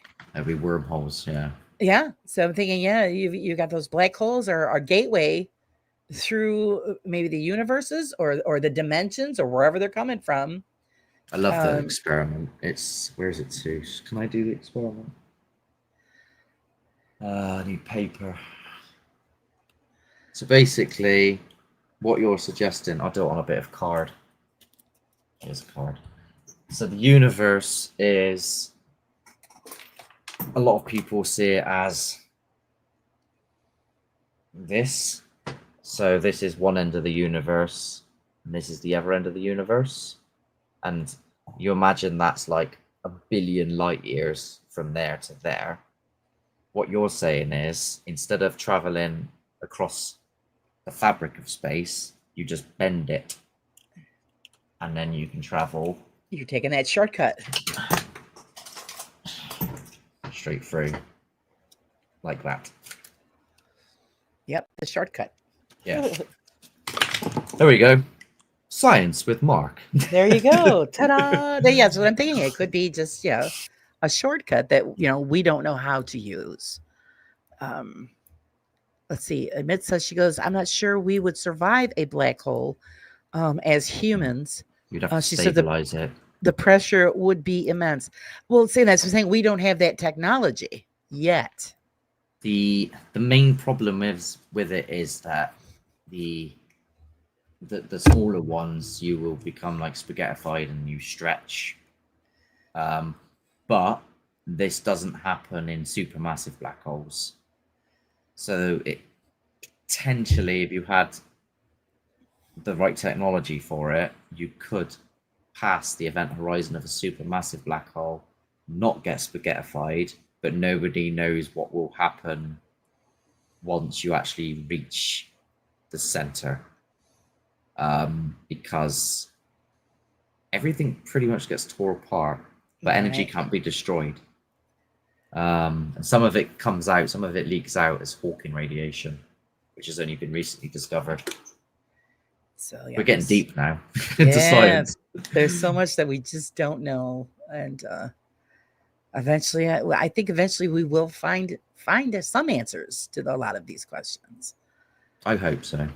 Me too, because there's room for advancement. I think we just have to go a different route, think things differently. Hopefully the next generation will have more modern thought towards, science and what's going on. Of course, we still haven't figured out everything that's on our own planet yet. They don't know it. This is what I keep saying, like when we're not, like there's people out there which will completely, and I was one of them, that will completely roll their eyes at the idea of paranormal, the idea of ghosts, the idea of demons, the idea of even taking the moment to actually sit down and go and look at a video and go, okay, that's interesting. That item's moved from A to B. It's gone across a room. Instead of just going, oh, it ain't real, it's fake, that can't happen.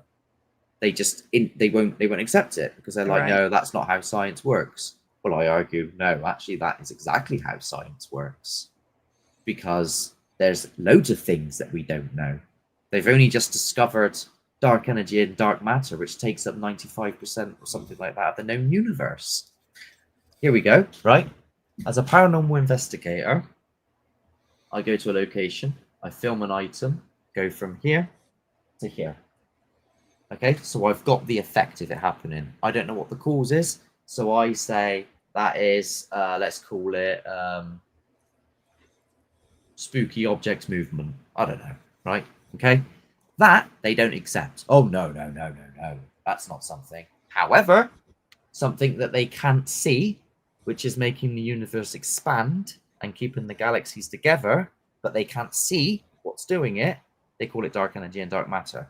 Right. Is that not the same argument that I'm making? I can see the item moving across the room. Right. But I don't know the cause. You can see the universe expanding, but you don't know the cause. Right. It's identical. It's like the ideology behind it is identical. Yeah, but they don't see it that way. But they go, oh no, that can't happen. Well, your universe isn't expanding then in that case. Right. You know what I mean? Well, you like you said, you get a lot of people say, if you can't see it, you can't touch it, you can't taste it, then it doesn't exist. You can't even go through that because air exists and we can't see it, taste it, or it's here though. Big Stu says, if we found any answers, it would destroy religion. I would be surprised if we know more, but it's being suppressed. Yeah, we were just saying that earlier, Stu, before you popped in, that the Vatican has documentation and stuff that they keep hidden purposely because it is a control issue. I think if we found out the truth hidden behind those walls, I will tell you, it would change a lot of things. Who knows what got lost in the Alexandria libraries? Who knows what was in that? There's so much stuff that was in that got taken out. Yeah, here we go. 5%.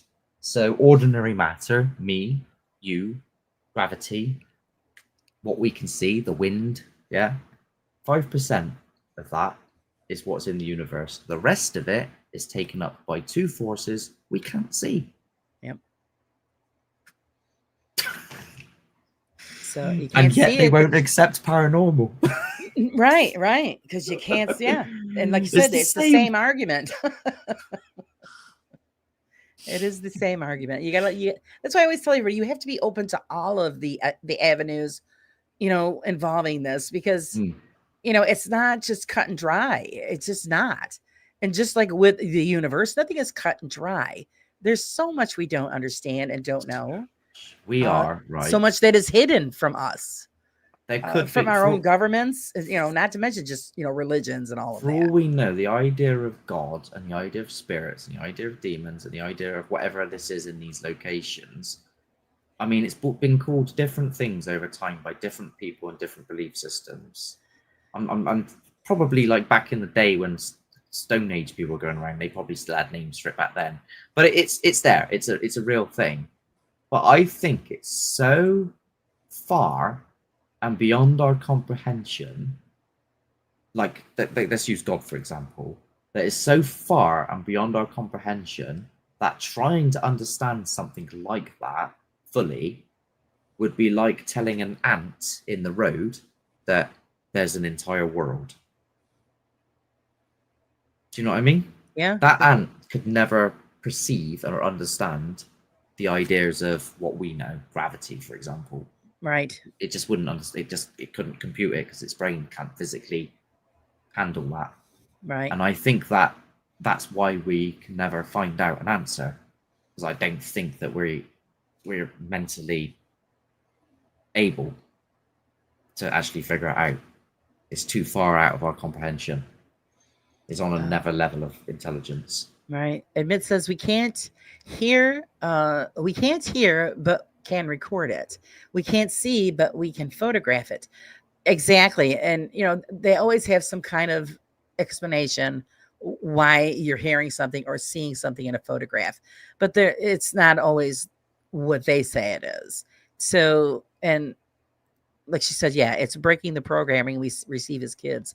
That's the problem. We are all programmed to believe in certain things and certain ways. And then when you get people like us who think outside the box because we're questioning it. Well, this happened to me. Why? What was it? And how do I explain it? Sometimes you just have to go, that happened, I don't know. Here you go, guys. Well, for me, it goes, that happened, I don't know. Can you do it again? No. Okay. You decide. That's Haunted the Truth in an essence. I go somewhere, something happens, I go, I don't know how that's happened. I tried figuring it out, I have no idea. What do you guys think? I just pass it over. I go, I'm gonna put that to bed. I'm not thinking about it anymore. It's up to you lot. That's the idea now. I can't. Or even you think, well, why is otherwise. it picking me? Why is something trying to communicate with me? People start So going, you've got an attachment, or you've got this, or you've got I think that. it's just because you're more people are open than others, and if that's what is going on, they're going to, of course, communicate with you or the other person because you're the one open to receive that communication. Yeah. Where total skeptics are like, nah. And I don't think they'll ever have any experience, because even if they did, they wouldn't believe it. They would talk themselves out of what happened. I think I did do that initially. There was an asylum that was near me, Barrow Gurney it was called, and looking back now, there was moments that we were walking down a corridor on one of the occasions, and there was projectiles coming at us from behind, and you could hear it all being chucked. And there was only 4 of us in there, and everyone else was really scared. And then I'm just there going, well, it's an old building, isn't it? Where we're walking down the corridor, we're creating a vibration, and that vibration's creating a butterfly effect, and it's making debris fall behind us. Right. I've been to like hundreds of abandoned buildings, and that's never happened again. See, amazing. Hey, Steve, how's it going? See, that's somebody we should have brought in on the conversation. Steve knows. Another one was a bit of glass come down a corridor, and it hit a wooden thingy and landed on the floor, and it was about this big. And I turned round and basically said, well, it could have been hanging from a window, and a bit of wind could have come through the window, dislodged it, and taken it through the air and hit the wall. Honestly, everything was like, no. Now I just go, I give up. Stu says the ant analogy sounds like the internet, lol. But internet ants have very strong opinions and loud voices. How about how you're wrong? Oh yeah, that's why I always tell everybody: if you're putting it on YouTube, you're going to be slaughtered. That's just a given. So you either just let it roll off your back or stop doing YouTube. Yeah. Ahmed said Mark used to wear helmets on Explorers. I sometimes still do in abandoned buildings, but that's safety. So yeah, so nothing drops on your head. For that Oh, there you sense, go. like still toe caps. But if it was a place like Snuff Mills, for example, was known for being quite active with throwing stones, and it got to a point where I'd still go down there with a helmet on, and sometimes I wear these special glasses which are protections against your eyes, Right. because because I go down and wind it up so much, if there genuinely is something there. And I've seen stones come out of like areas where they shouldn't in Snuff Mills, and if I don't want one of them clapping me in the head, you know I what don't blame you. So I don't care if like what people think and feel about, if they believe that it's there, or what they think it is and what they think it isn't, or anything like that. The fact is, it happens, and whatever's causing it, don't worry about that. I'm still putting a helmet on because I'm not going to think about what's causing it. I'm going to go safety first. Well, yeah, because I mean, you're going into a place that could be like 100 and something years old. Who Yeah, knows what's going to be dropping out of the sky? When bricks come flying. I wouldn't even go there. Especially if you got like squirrels or something running around in the rafters and they're knocking stuff down. There's that as well. I mean, yeah, with the Snuff Mills one, I've been there about 350 times or something silly now. And I even called the local zoo. And I was like, look, is there anything at night that can launch stones? Am I disturbing anything that's gonna pick up stones and attack me with the stones, like bats? And they said bats don't do that. They didn't tell me this, but I recently found out that some crows actually do. But oh yeah, they'll pick stuff up and throw it. Yeah, you normally know about it because all you hear is yeah. And I've never heard that in Snuff Mills. So yeah, Stu said you'd be safe with Ghost Adventures. Their bricks are on strings. Yeah, they are. It's terrible. I mean, you guys probably heard me say this before, just once when I used to watch that show. Please, somebody get hit with the brick. just once.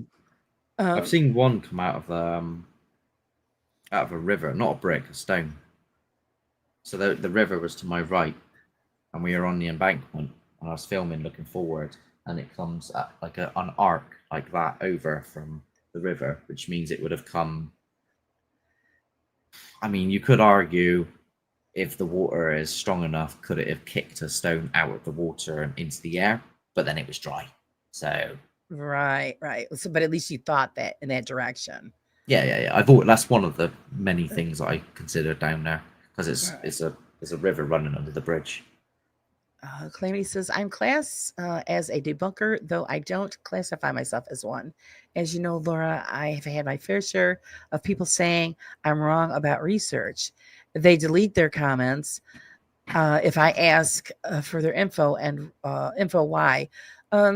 Yeah, that's you have to debunk. That's part of the job. I've even said to people like, even though I've had my fair share of people questioning things and saying they think it's this and it's that, I feel that I've been very open to people. I'm very happy to answer questions. I have original footage. Yeah. When I think it's worth keeping. If it's like an odd noise or a little bang or a little click, I'm like, well, it could be anything. I don't bother keeping that. But big things, I keep them. So it's for anyone, because Lee from Really Haunted did that to me. What he's saying. I tried getting hold of Lee, and I was like, look, this is really great stuff you've got here. Can I come and investigate? Do you know what he said? He said, no, I don't want you filming my family home and putting it on the internet. I'm like, That's what you because mean he's the not in home that you control. put on the Yeah, internet? exactly. Because he's not in control. And then he Boy, I called tell me you, a stalker. he's a piece of work. Honestly. But also research. Research is just the most important. Yeah. And anybody that is doing this for the real deal, yeah, debunking and doing research is just part of what we do. Research into what respect? Like the area or? Or yeah, I mean, if you're doing, you research the stories, you research the area, the history, all of it. You've got to go down all of those paths just to make sure that okay, somebody just didn't feed you a line and I'm filming it because it's real. How many times you've heard real investigators do the research and then come up, listen, all the stories that were told about their place are bullshit. Do you know what? I've even fallen into that trap. Like some places which I've heard a story on that you've searched on the internet, like the clock tower is one of them. So I got told the story was that work people that back in the day would work really really hard, that there was children labor, and that they would work so hard that people died there and all this sort of stuff. And this was a story I found on the internet. I researched on the internet, and there it was on the internet. And then I put it up there, and then I got a phone call from the committee, and they were like, that story's not true. It was made up by someone else. There you go. And then it got rolled out as being fact, and it isn't fact. So then I made another video going, I recently found out that this isn't true. Right. Yeah. So you It's got to haunted keep the truth. I've got to tell the truth. No, that's what I'm saying. You can't just do the internet research. You've got to contact local, organizations, like your historical societies, Yeah. and official offices to get the dirt on the real deal. And I think that's the difference between an investigator, Yeah. and a ghost hunter. And I mean, we've had this discussion many times. Watching Steve's program, if if you're investigating and you do it the right way, and most real investigators don't post their stuff on YouTube. Sorry. Yeah. Well, there's Most of them don't. that's I've had our like one of my friends is science. He's in computational science, and he said to me that if I wanted to take it seriously from a scientific point of view, I wouldn't be creating it for entertainment. I'd be documenting it and keeping the documentation for myself to then put out as a study and then make it as a documented study rather than a, hey guys, welcome back, this is Haunted the Truth. My issue is that, I've got a media degree and I'll be damned if I don't do something with it. So, and I love to entertain people. Right. But then I also love the paranormal and the idea of the paranormal and trying to figure things out. So it's like I'm trying to make something entertaining, but then at the same time, I'm trying to keep a scientific mindset. And I think the two conflict quite a lot. You might have hit the nail on the head there. Yeah, it could be. Yeah. But the thing is, I think because you're sharing it with the public, it's an education. And that's how I take it. This nocturnal radio, you can't Yeah, claim Steve. evidence that isn't known, right? I've been saying this for ages, but there's people out there that it does their heads in that I don't like saying it's paranormal. I didn't like saying the word ghost hunt. Like when people used to go, "Are we going ghost hunting later?" I used to be like, "No, we're going on a paranormal investigation. It's not a ghost hunt. Don't put me under that label." Well, it is ghost hunting because we're looking for ghosts, aren't we? Like, what are we doing there then if it isn't ghosts? Well, it could be anything. It could be ghosts, could be demons, could be entities, could be dimensional beings, or it could be nothing. And I was the bum that lives in the bushes. You don't know. Yeah. I was in constant bickering of people because one of the big arguments was, well, if you've had so much happen, how can you not call it paranormal? I think even Parple said to me once, he couldn't understand that with the extreme activity that I was getting in certain episodes, why I was still so firm with my skepticism, because anybody in their right mind would just convert instantly from seeing such things. That's Right. kind of the route he was going down. But then I stood firm with the idea that, like, well, Neil deGrasse Tyson says it as well, which is, just because I don't know what it is doesn't necessarily mean that it's of a paranormal cause. Right. Yes, Steve. Those who are on YouTube are paranormal influencers, sadly, but not all. Not all, but most is what he's saying. Yes, I do agree with that. Like I said, the majority of us that do share anything that we've done, like what Steve does, he'll share some of the stuff that he does, and you share yours. It's more for educational purposes. Um, because you guys don't go around screaming demon and oh, and running and all that No. crazy garbage. It's you're showing the world the data that you have collected on that specific You location. put it together with a little story. We're going here. Here's the story. Right. This is what some people think. We're going to see if there's anything actually here. Right. What a lot of people do is, this is what most paranormal people groups do, or ghost hunters do. They go to a place. So let's say there's an old manor, and the story is there's a grey lady there. They go there with the perception of, there is a grey lady there. We're going to prove it. I go there with the perception of, really? Okay, let's see. I'll figure it out if I can. There's But always a gray lady, a white yeah, that's why I lady. chose the grey lady. There's a headless horseman in my local castle. He sits in the window, but you can't see him because he's got no head. Oh my goodness. Thanks, Admit. Thanks. I'm glad you're enjoying it. Steve says here, I'm not looking for ghosts. I'm looking to explain the unexplainable. That's the same thing. Yes. And that's why I never call it, oh, it's paranormal, or, it's evidence. I'm not calling it that. I'm calling it data. I'm collecting data. Like any other scientific person would.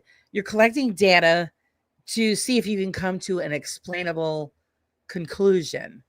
It might never don't happen. Get me wrong. When something weird happens, like I was saying earlier, when I was saying, when items fly across rooms without cause and reason, we don't actually have a word for that apart from poltergeist activity. That doesn't necessarily mean that it really is a poltergeist according to law. Right. That's just the only word we've got for it at the moment, because there isn't another one.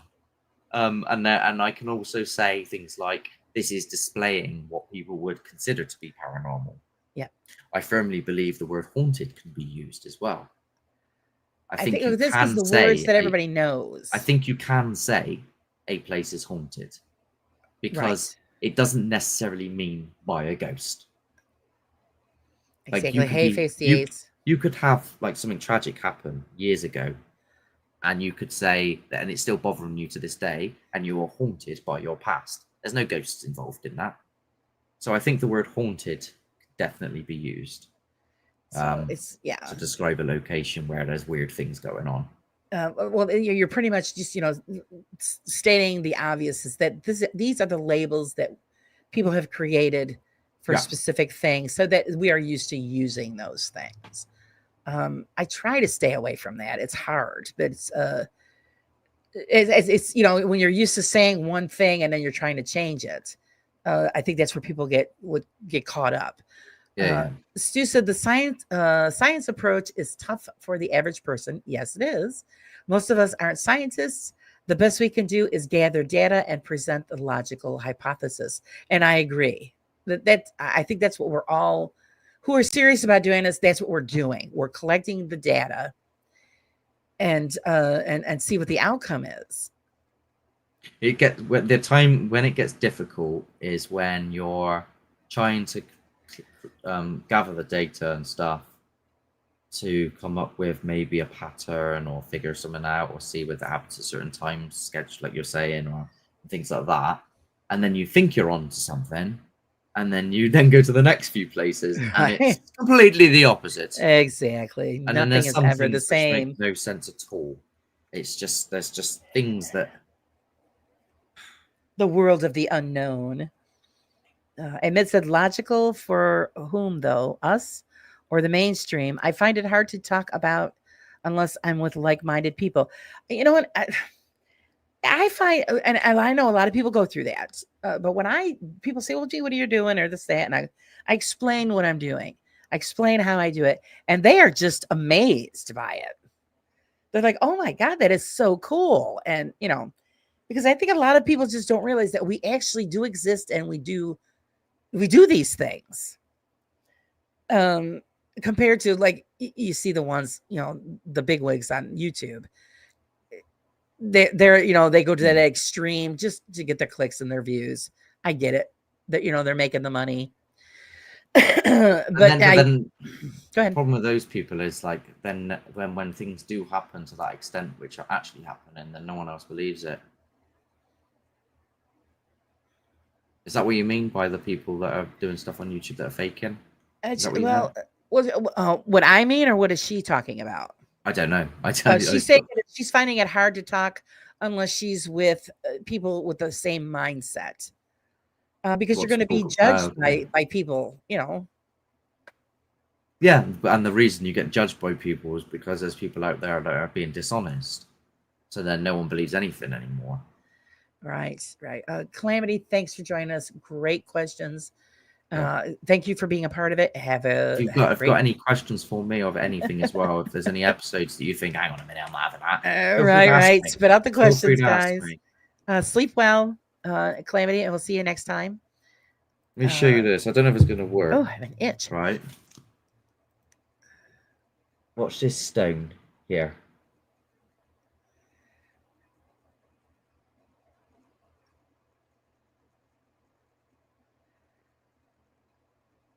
Wait for it. It's right here. See it? Yeah. Yep. Oh, yeah. So that's a stone going from the floor and launching up off into the air. And as it goes off, it hits the wall to the right and it splits. Amazing catch. And that sort of thing is, like you were saying, like when you get things like that, going back to your comment of trying pattern and trying to figure things out. Right. You know what I mean? What have you got? Yeah. Hard to explain. It's Face the ace. You know the difference between spirit and ghost spirit is real ghosts. It's not real. It's a legend story. Spirit, ghost, spirit. I might need to elaborate on that. Yeah, face the ace. Elaborate on the question that you're asking. Do you want to know if Mark knows the difference between a spirit and a ghost, or are a spirit and a ghost the same as or legend story? You're kind of vague on what you're asking. So help us out, Dal, and reword it for us. And it said there's a lot of fakers, but humans judge. My sister was a non-believer till I took her to I'm probably going to mash this up, Shepton Mallet prison. Okay. And Mark, you have been there. Can you talk about it? Well, I went there with a team that it was like a ghost hunting team. You get these events, and and they use techniques like all holding hands and cat balls and dowsing rods and all that sort of stuff. Right. And I never really had too much happen when I went myself, but it was just to get some idea of what it was like. There was a moment in there where we were all holding hands in this big circle, and one of the people was with us, and she was like, "Oh, I can feel a cold coming behind me." And by this point, I'd been to a few, so then they switched with me, and I stood there, and they were like, "So what are you feeling then, Mark?" And I went, yeah, it is cold actually. And I looked behind me, and in the cell, the window was open. So I kind of kept finding reasons the whole night. If you knew me back then at Middle Dusty and I was at that event with you, I'd have done your leading Ed in. Because you would have been going, nah, this is real good experiences. And I'd be going, nah, it's this, nah, it's that, the whole night. Because that's what I was like. I don't know. Can I say this? We're past the watershed. This is how mad. Like some people call me Mad Mark as well, right? I can't believe I've heard that. Right.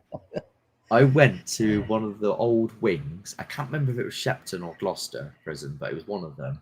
And on the wing, it was one of the wings where they would put people that had been done for sex offences. Okay. That's what it was used for at the time. And they said that it was like one of the worst wings and stuff like that. And I went there on my own and pulled a mooner. And I said, if there's any spirits that pulled a mooner, so basically you pull your trousers down. Okay. Go like that, You right? mooned them, okay. And I was going, come on then, do something, like that, right? Because of the area that I was in. Right. Like, you know what I mean? I was proper winding them up. Nothing happened. I kind of wish that I was in the mindset. You presented yourself and you were denied. Yeah. I wouldn't do that now. I wouldn't risk it. Oh my goodness. Not after the things I've seen. Right. Let's see. No one else was there. Mark pulled a Mooney. Okay. I was on my own. So, see, and he was on his own, so nobody could witness it either. Bunch of people have on boots behind me. See, that's weird if I heard something like that. I'd like to go back there privately and do it. The same with Gloucester, but it costs too much money. It's like That's the downside. One of them wanted 2,500. What now? Wow. Yeah. Yeah, no. And I get it. They charge money so that they can, help support, the property. But 400. What for private? Holy mackerel! It's just ridiculous. Some of them, I know one of go them. places that you know locally and it's free, and that's what everybody's looking for. I've still got the email somewhere. Wow. Some people don't believe me. They go, "Oh, no, it isn't." I go, "It is." I've still got the email. Let me find out which prison it was. Crap.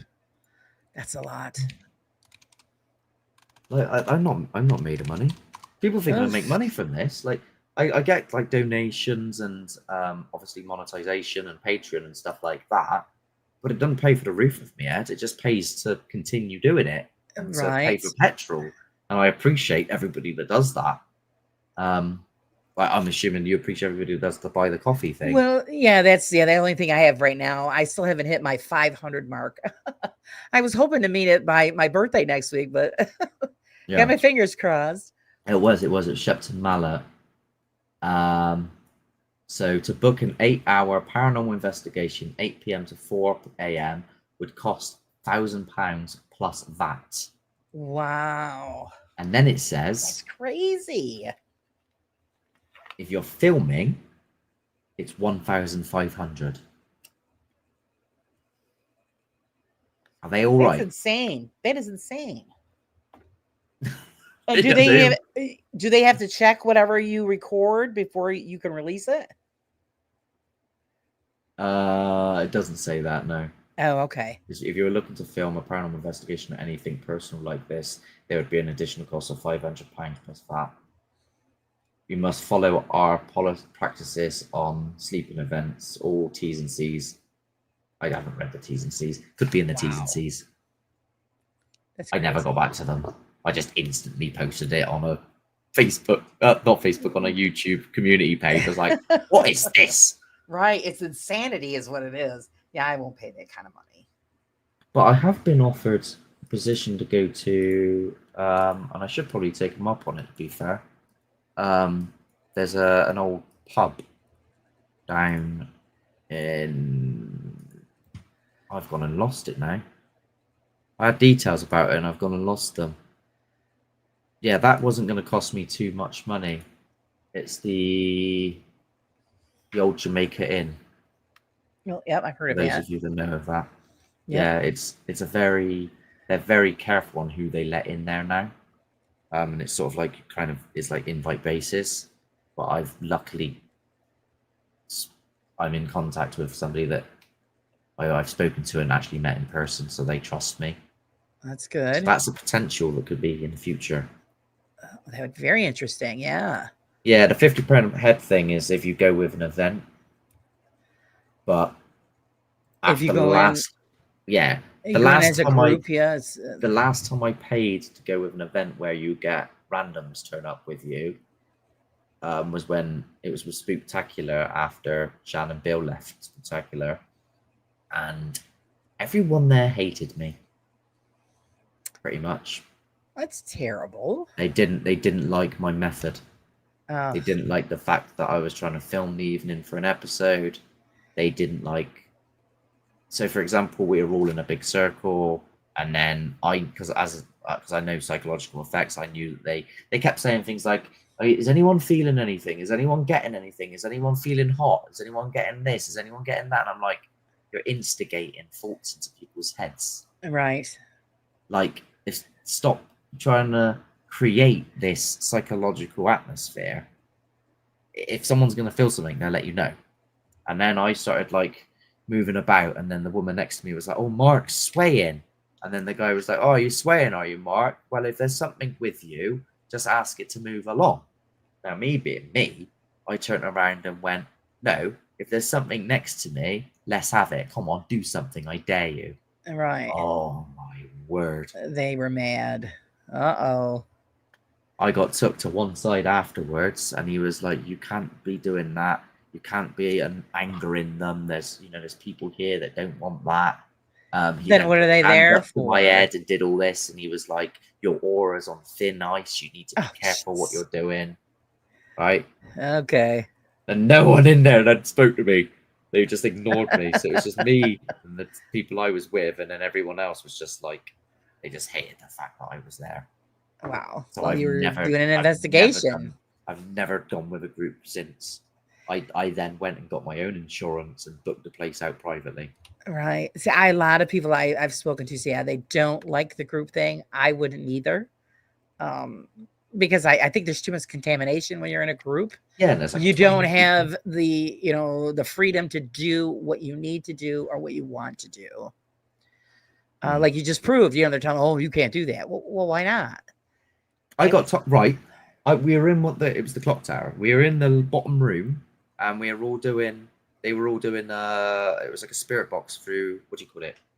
It was like an echo box, a portal. That's what they called a portal box. And they were asking questions. It was hello, with like stupid voices coming through, like Yeah. And they had like the app going through it and all that shite, right? And pardon my French. Pretty much what it is. Yep. And then I heard banging going across the roof above me, and I'm like that. And I'm like, turn that off. And they were like, no, we're trying to listen. I was like, there's actual activity going on up there, and you're listening to a box, right? Right. And I was like, can I exit the circle and go and have a look? No, you can't go up there. All right, so who's up there then? Right. Who's messing about then? There's no one up there. We're doing this now. We're doing the circle. We're not doing that. We're doing this. Yeah, see, that's What? There's actual activity going on, too and much you're ignoring restriction. it. When they left and we had to switch places, the first thing I did was walked upstairs. There you go. There's no one up there. There was no one up there. Sneak off on your own. That's what you got to do. There's a lot of people that I'm involved with, and I've heard the same thing where they won't do the group things no more because you're just too many restrictions. And you do get an hour free normally, free time at the end. Right. But I had an hour free, and I wanted to go into the clock tower bit because that's where I was hearing the sounds. And we were in there for 25 minutes, and then another group turned up and told us to leave. And they were like, "Oh, you've had your time in here. We want some time now." And I was like, "Well, why don't you just join me? We don't want to do it with you." Oh, well, pardon me. Yeah. I wasn't liked. And it said, we were not allowed up to the top either, but we did. Yeah, because if something's going on, they didn't want you to catch it, or either it was paranormal or not. I climbed into the rafters in one place, and they went mental at me. Yeah. I was like, there's got to be something up there. And I was climbing up into the rafters to have a look. Mark throws himself right in there, 100%. Yeah. That's I'm mad great. like that. I'm And, surprised and it's I still love alive. that because what really annoys me is when you see them on and you see videos and they hear something and they start screaming and running in the opposite direction. Yeah, And I'm like Josh did that the yelling at other the day. screen. Why are you doing? What are you there for? If I you're going mean, to run the other way, stay home. don't get me wrong. When you're in the dark in the middle of nowhere and something goes boo boo, your instant reaction is to go yeah. You know what I mean? I was in a place the other night and it happened with me and Josh. And Josh, he was gone. And I just stood there. I just stood there like, come back. And he was like, Where are you Mark, what are you going? doing down there? I just heard a growl. And I was like, did you? I was like, come back and just find out what it was. It could be anything. There's a lift shaft there. It's probably the wires in the lift. Yeah, who knows? Like So if I I bring stood my my ground. sister will run towards it. She doesn't care. Yeah, I stood my ground on that Yeah. occasion. Depends what So- mood I'm in. Right. So does anybody have any more questions for Mark before we let him go? Oh, yeah, It's pretty late where he is. 2:30 in the morning. Oh my goodness. You're probably thinking, how am I this active? Eh? This is my morning. He This took a is nap. no, You're good. listen, you can tell I'm a proper investigator when I'm still actively awake at this time. Right. I know I have a hard time with the late nights. It's rough. So it's Yeah, I don't. after a certain time, my body's like, whatever, and I can fall asleep standing up if I need to. I don't have a day job. All I do is entertainment. So I can't. There's something that does bother me sometimes when I see people getting into YouTube and content creation and stuff, and they haven't even. You know, I spent 5 years getting a media degree and wanting to be into entertainment since I was like 6. And then there's people that just rock up and then suddenly they're famous or whatever, or they get like TikTok fame, and it's like within years. And I'm like, I've been working at this for years. And it's like, how is it fair? Right. That's people when that go, oh, you're fuck just up. being jealous, blah blah blah. But you know what I mean? No, It's realistic. It's depressing because you worked hard for a lot of years and you're expecting something for all that hard work, and Yeah. the goofballs get the recognition, and I get it. A lot of the time I have to just appreciate the support and subscribers that I do have. And yeah, that's what I do. I do it for them. support everybody that shows up and hangs out with me, and that's the best we can do. I mean, it's if they're gonna like us, they're gonna like us, and we just have to appreciate all of them. Yeah. So it's it's the same thing like the magazine that I put together. It's for the community. It's community based. So that's why I want everybody to share their experiences and stories and all of that, because they need recognition just as much as we do. Mm-hmm. So I think it's really important that everybody that's in the chat is involved, and whoever's watching the videos or the clips are involved. And we like the feedback. It's just like we always say, oh, please hit the like button, share, make a comment. It's free. It helps us out. It helps us keep going, because you know how YouTube is. And even with dislikes, right? If someone doesn't like something, I'd like them to actually comment. Do you know what I mean? I'd like them to say, actually, you know what? I didn't really enjoy this because of this. Right. I'm not gonna suddenly turn up with an axe. You know what I mean? Right. Or just or be bitch like, them out about okay, it. Right. I'll look into that. Like, are you the only person that thinks this? And then if some other people go, actually, do you know what? I didn't enjoy that bit either. Okay, I won't do that anymore. Right. So we learn won't know from unless you say something. If you're just mindlessly disliking and without giving a reason, how is anyone meant to change? Right. Exactly. So yeah, we need the input. So, okay, guys, thanks for joining us. We really appreciate it. If you're not subscribed to Haunted Truth, get over there and check him out. Mark's got some great info. He's also a wonderful interview. So if you guys do podcasts, please invite him. It's really a joy. You're always welcome, Mark. Thank you. That. Always love having you here. Until then, guys, always remember to live life a little bit on the raw side.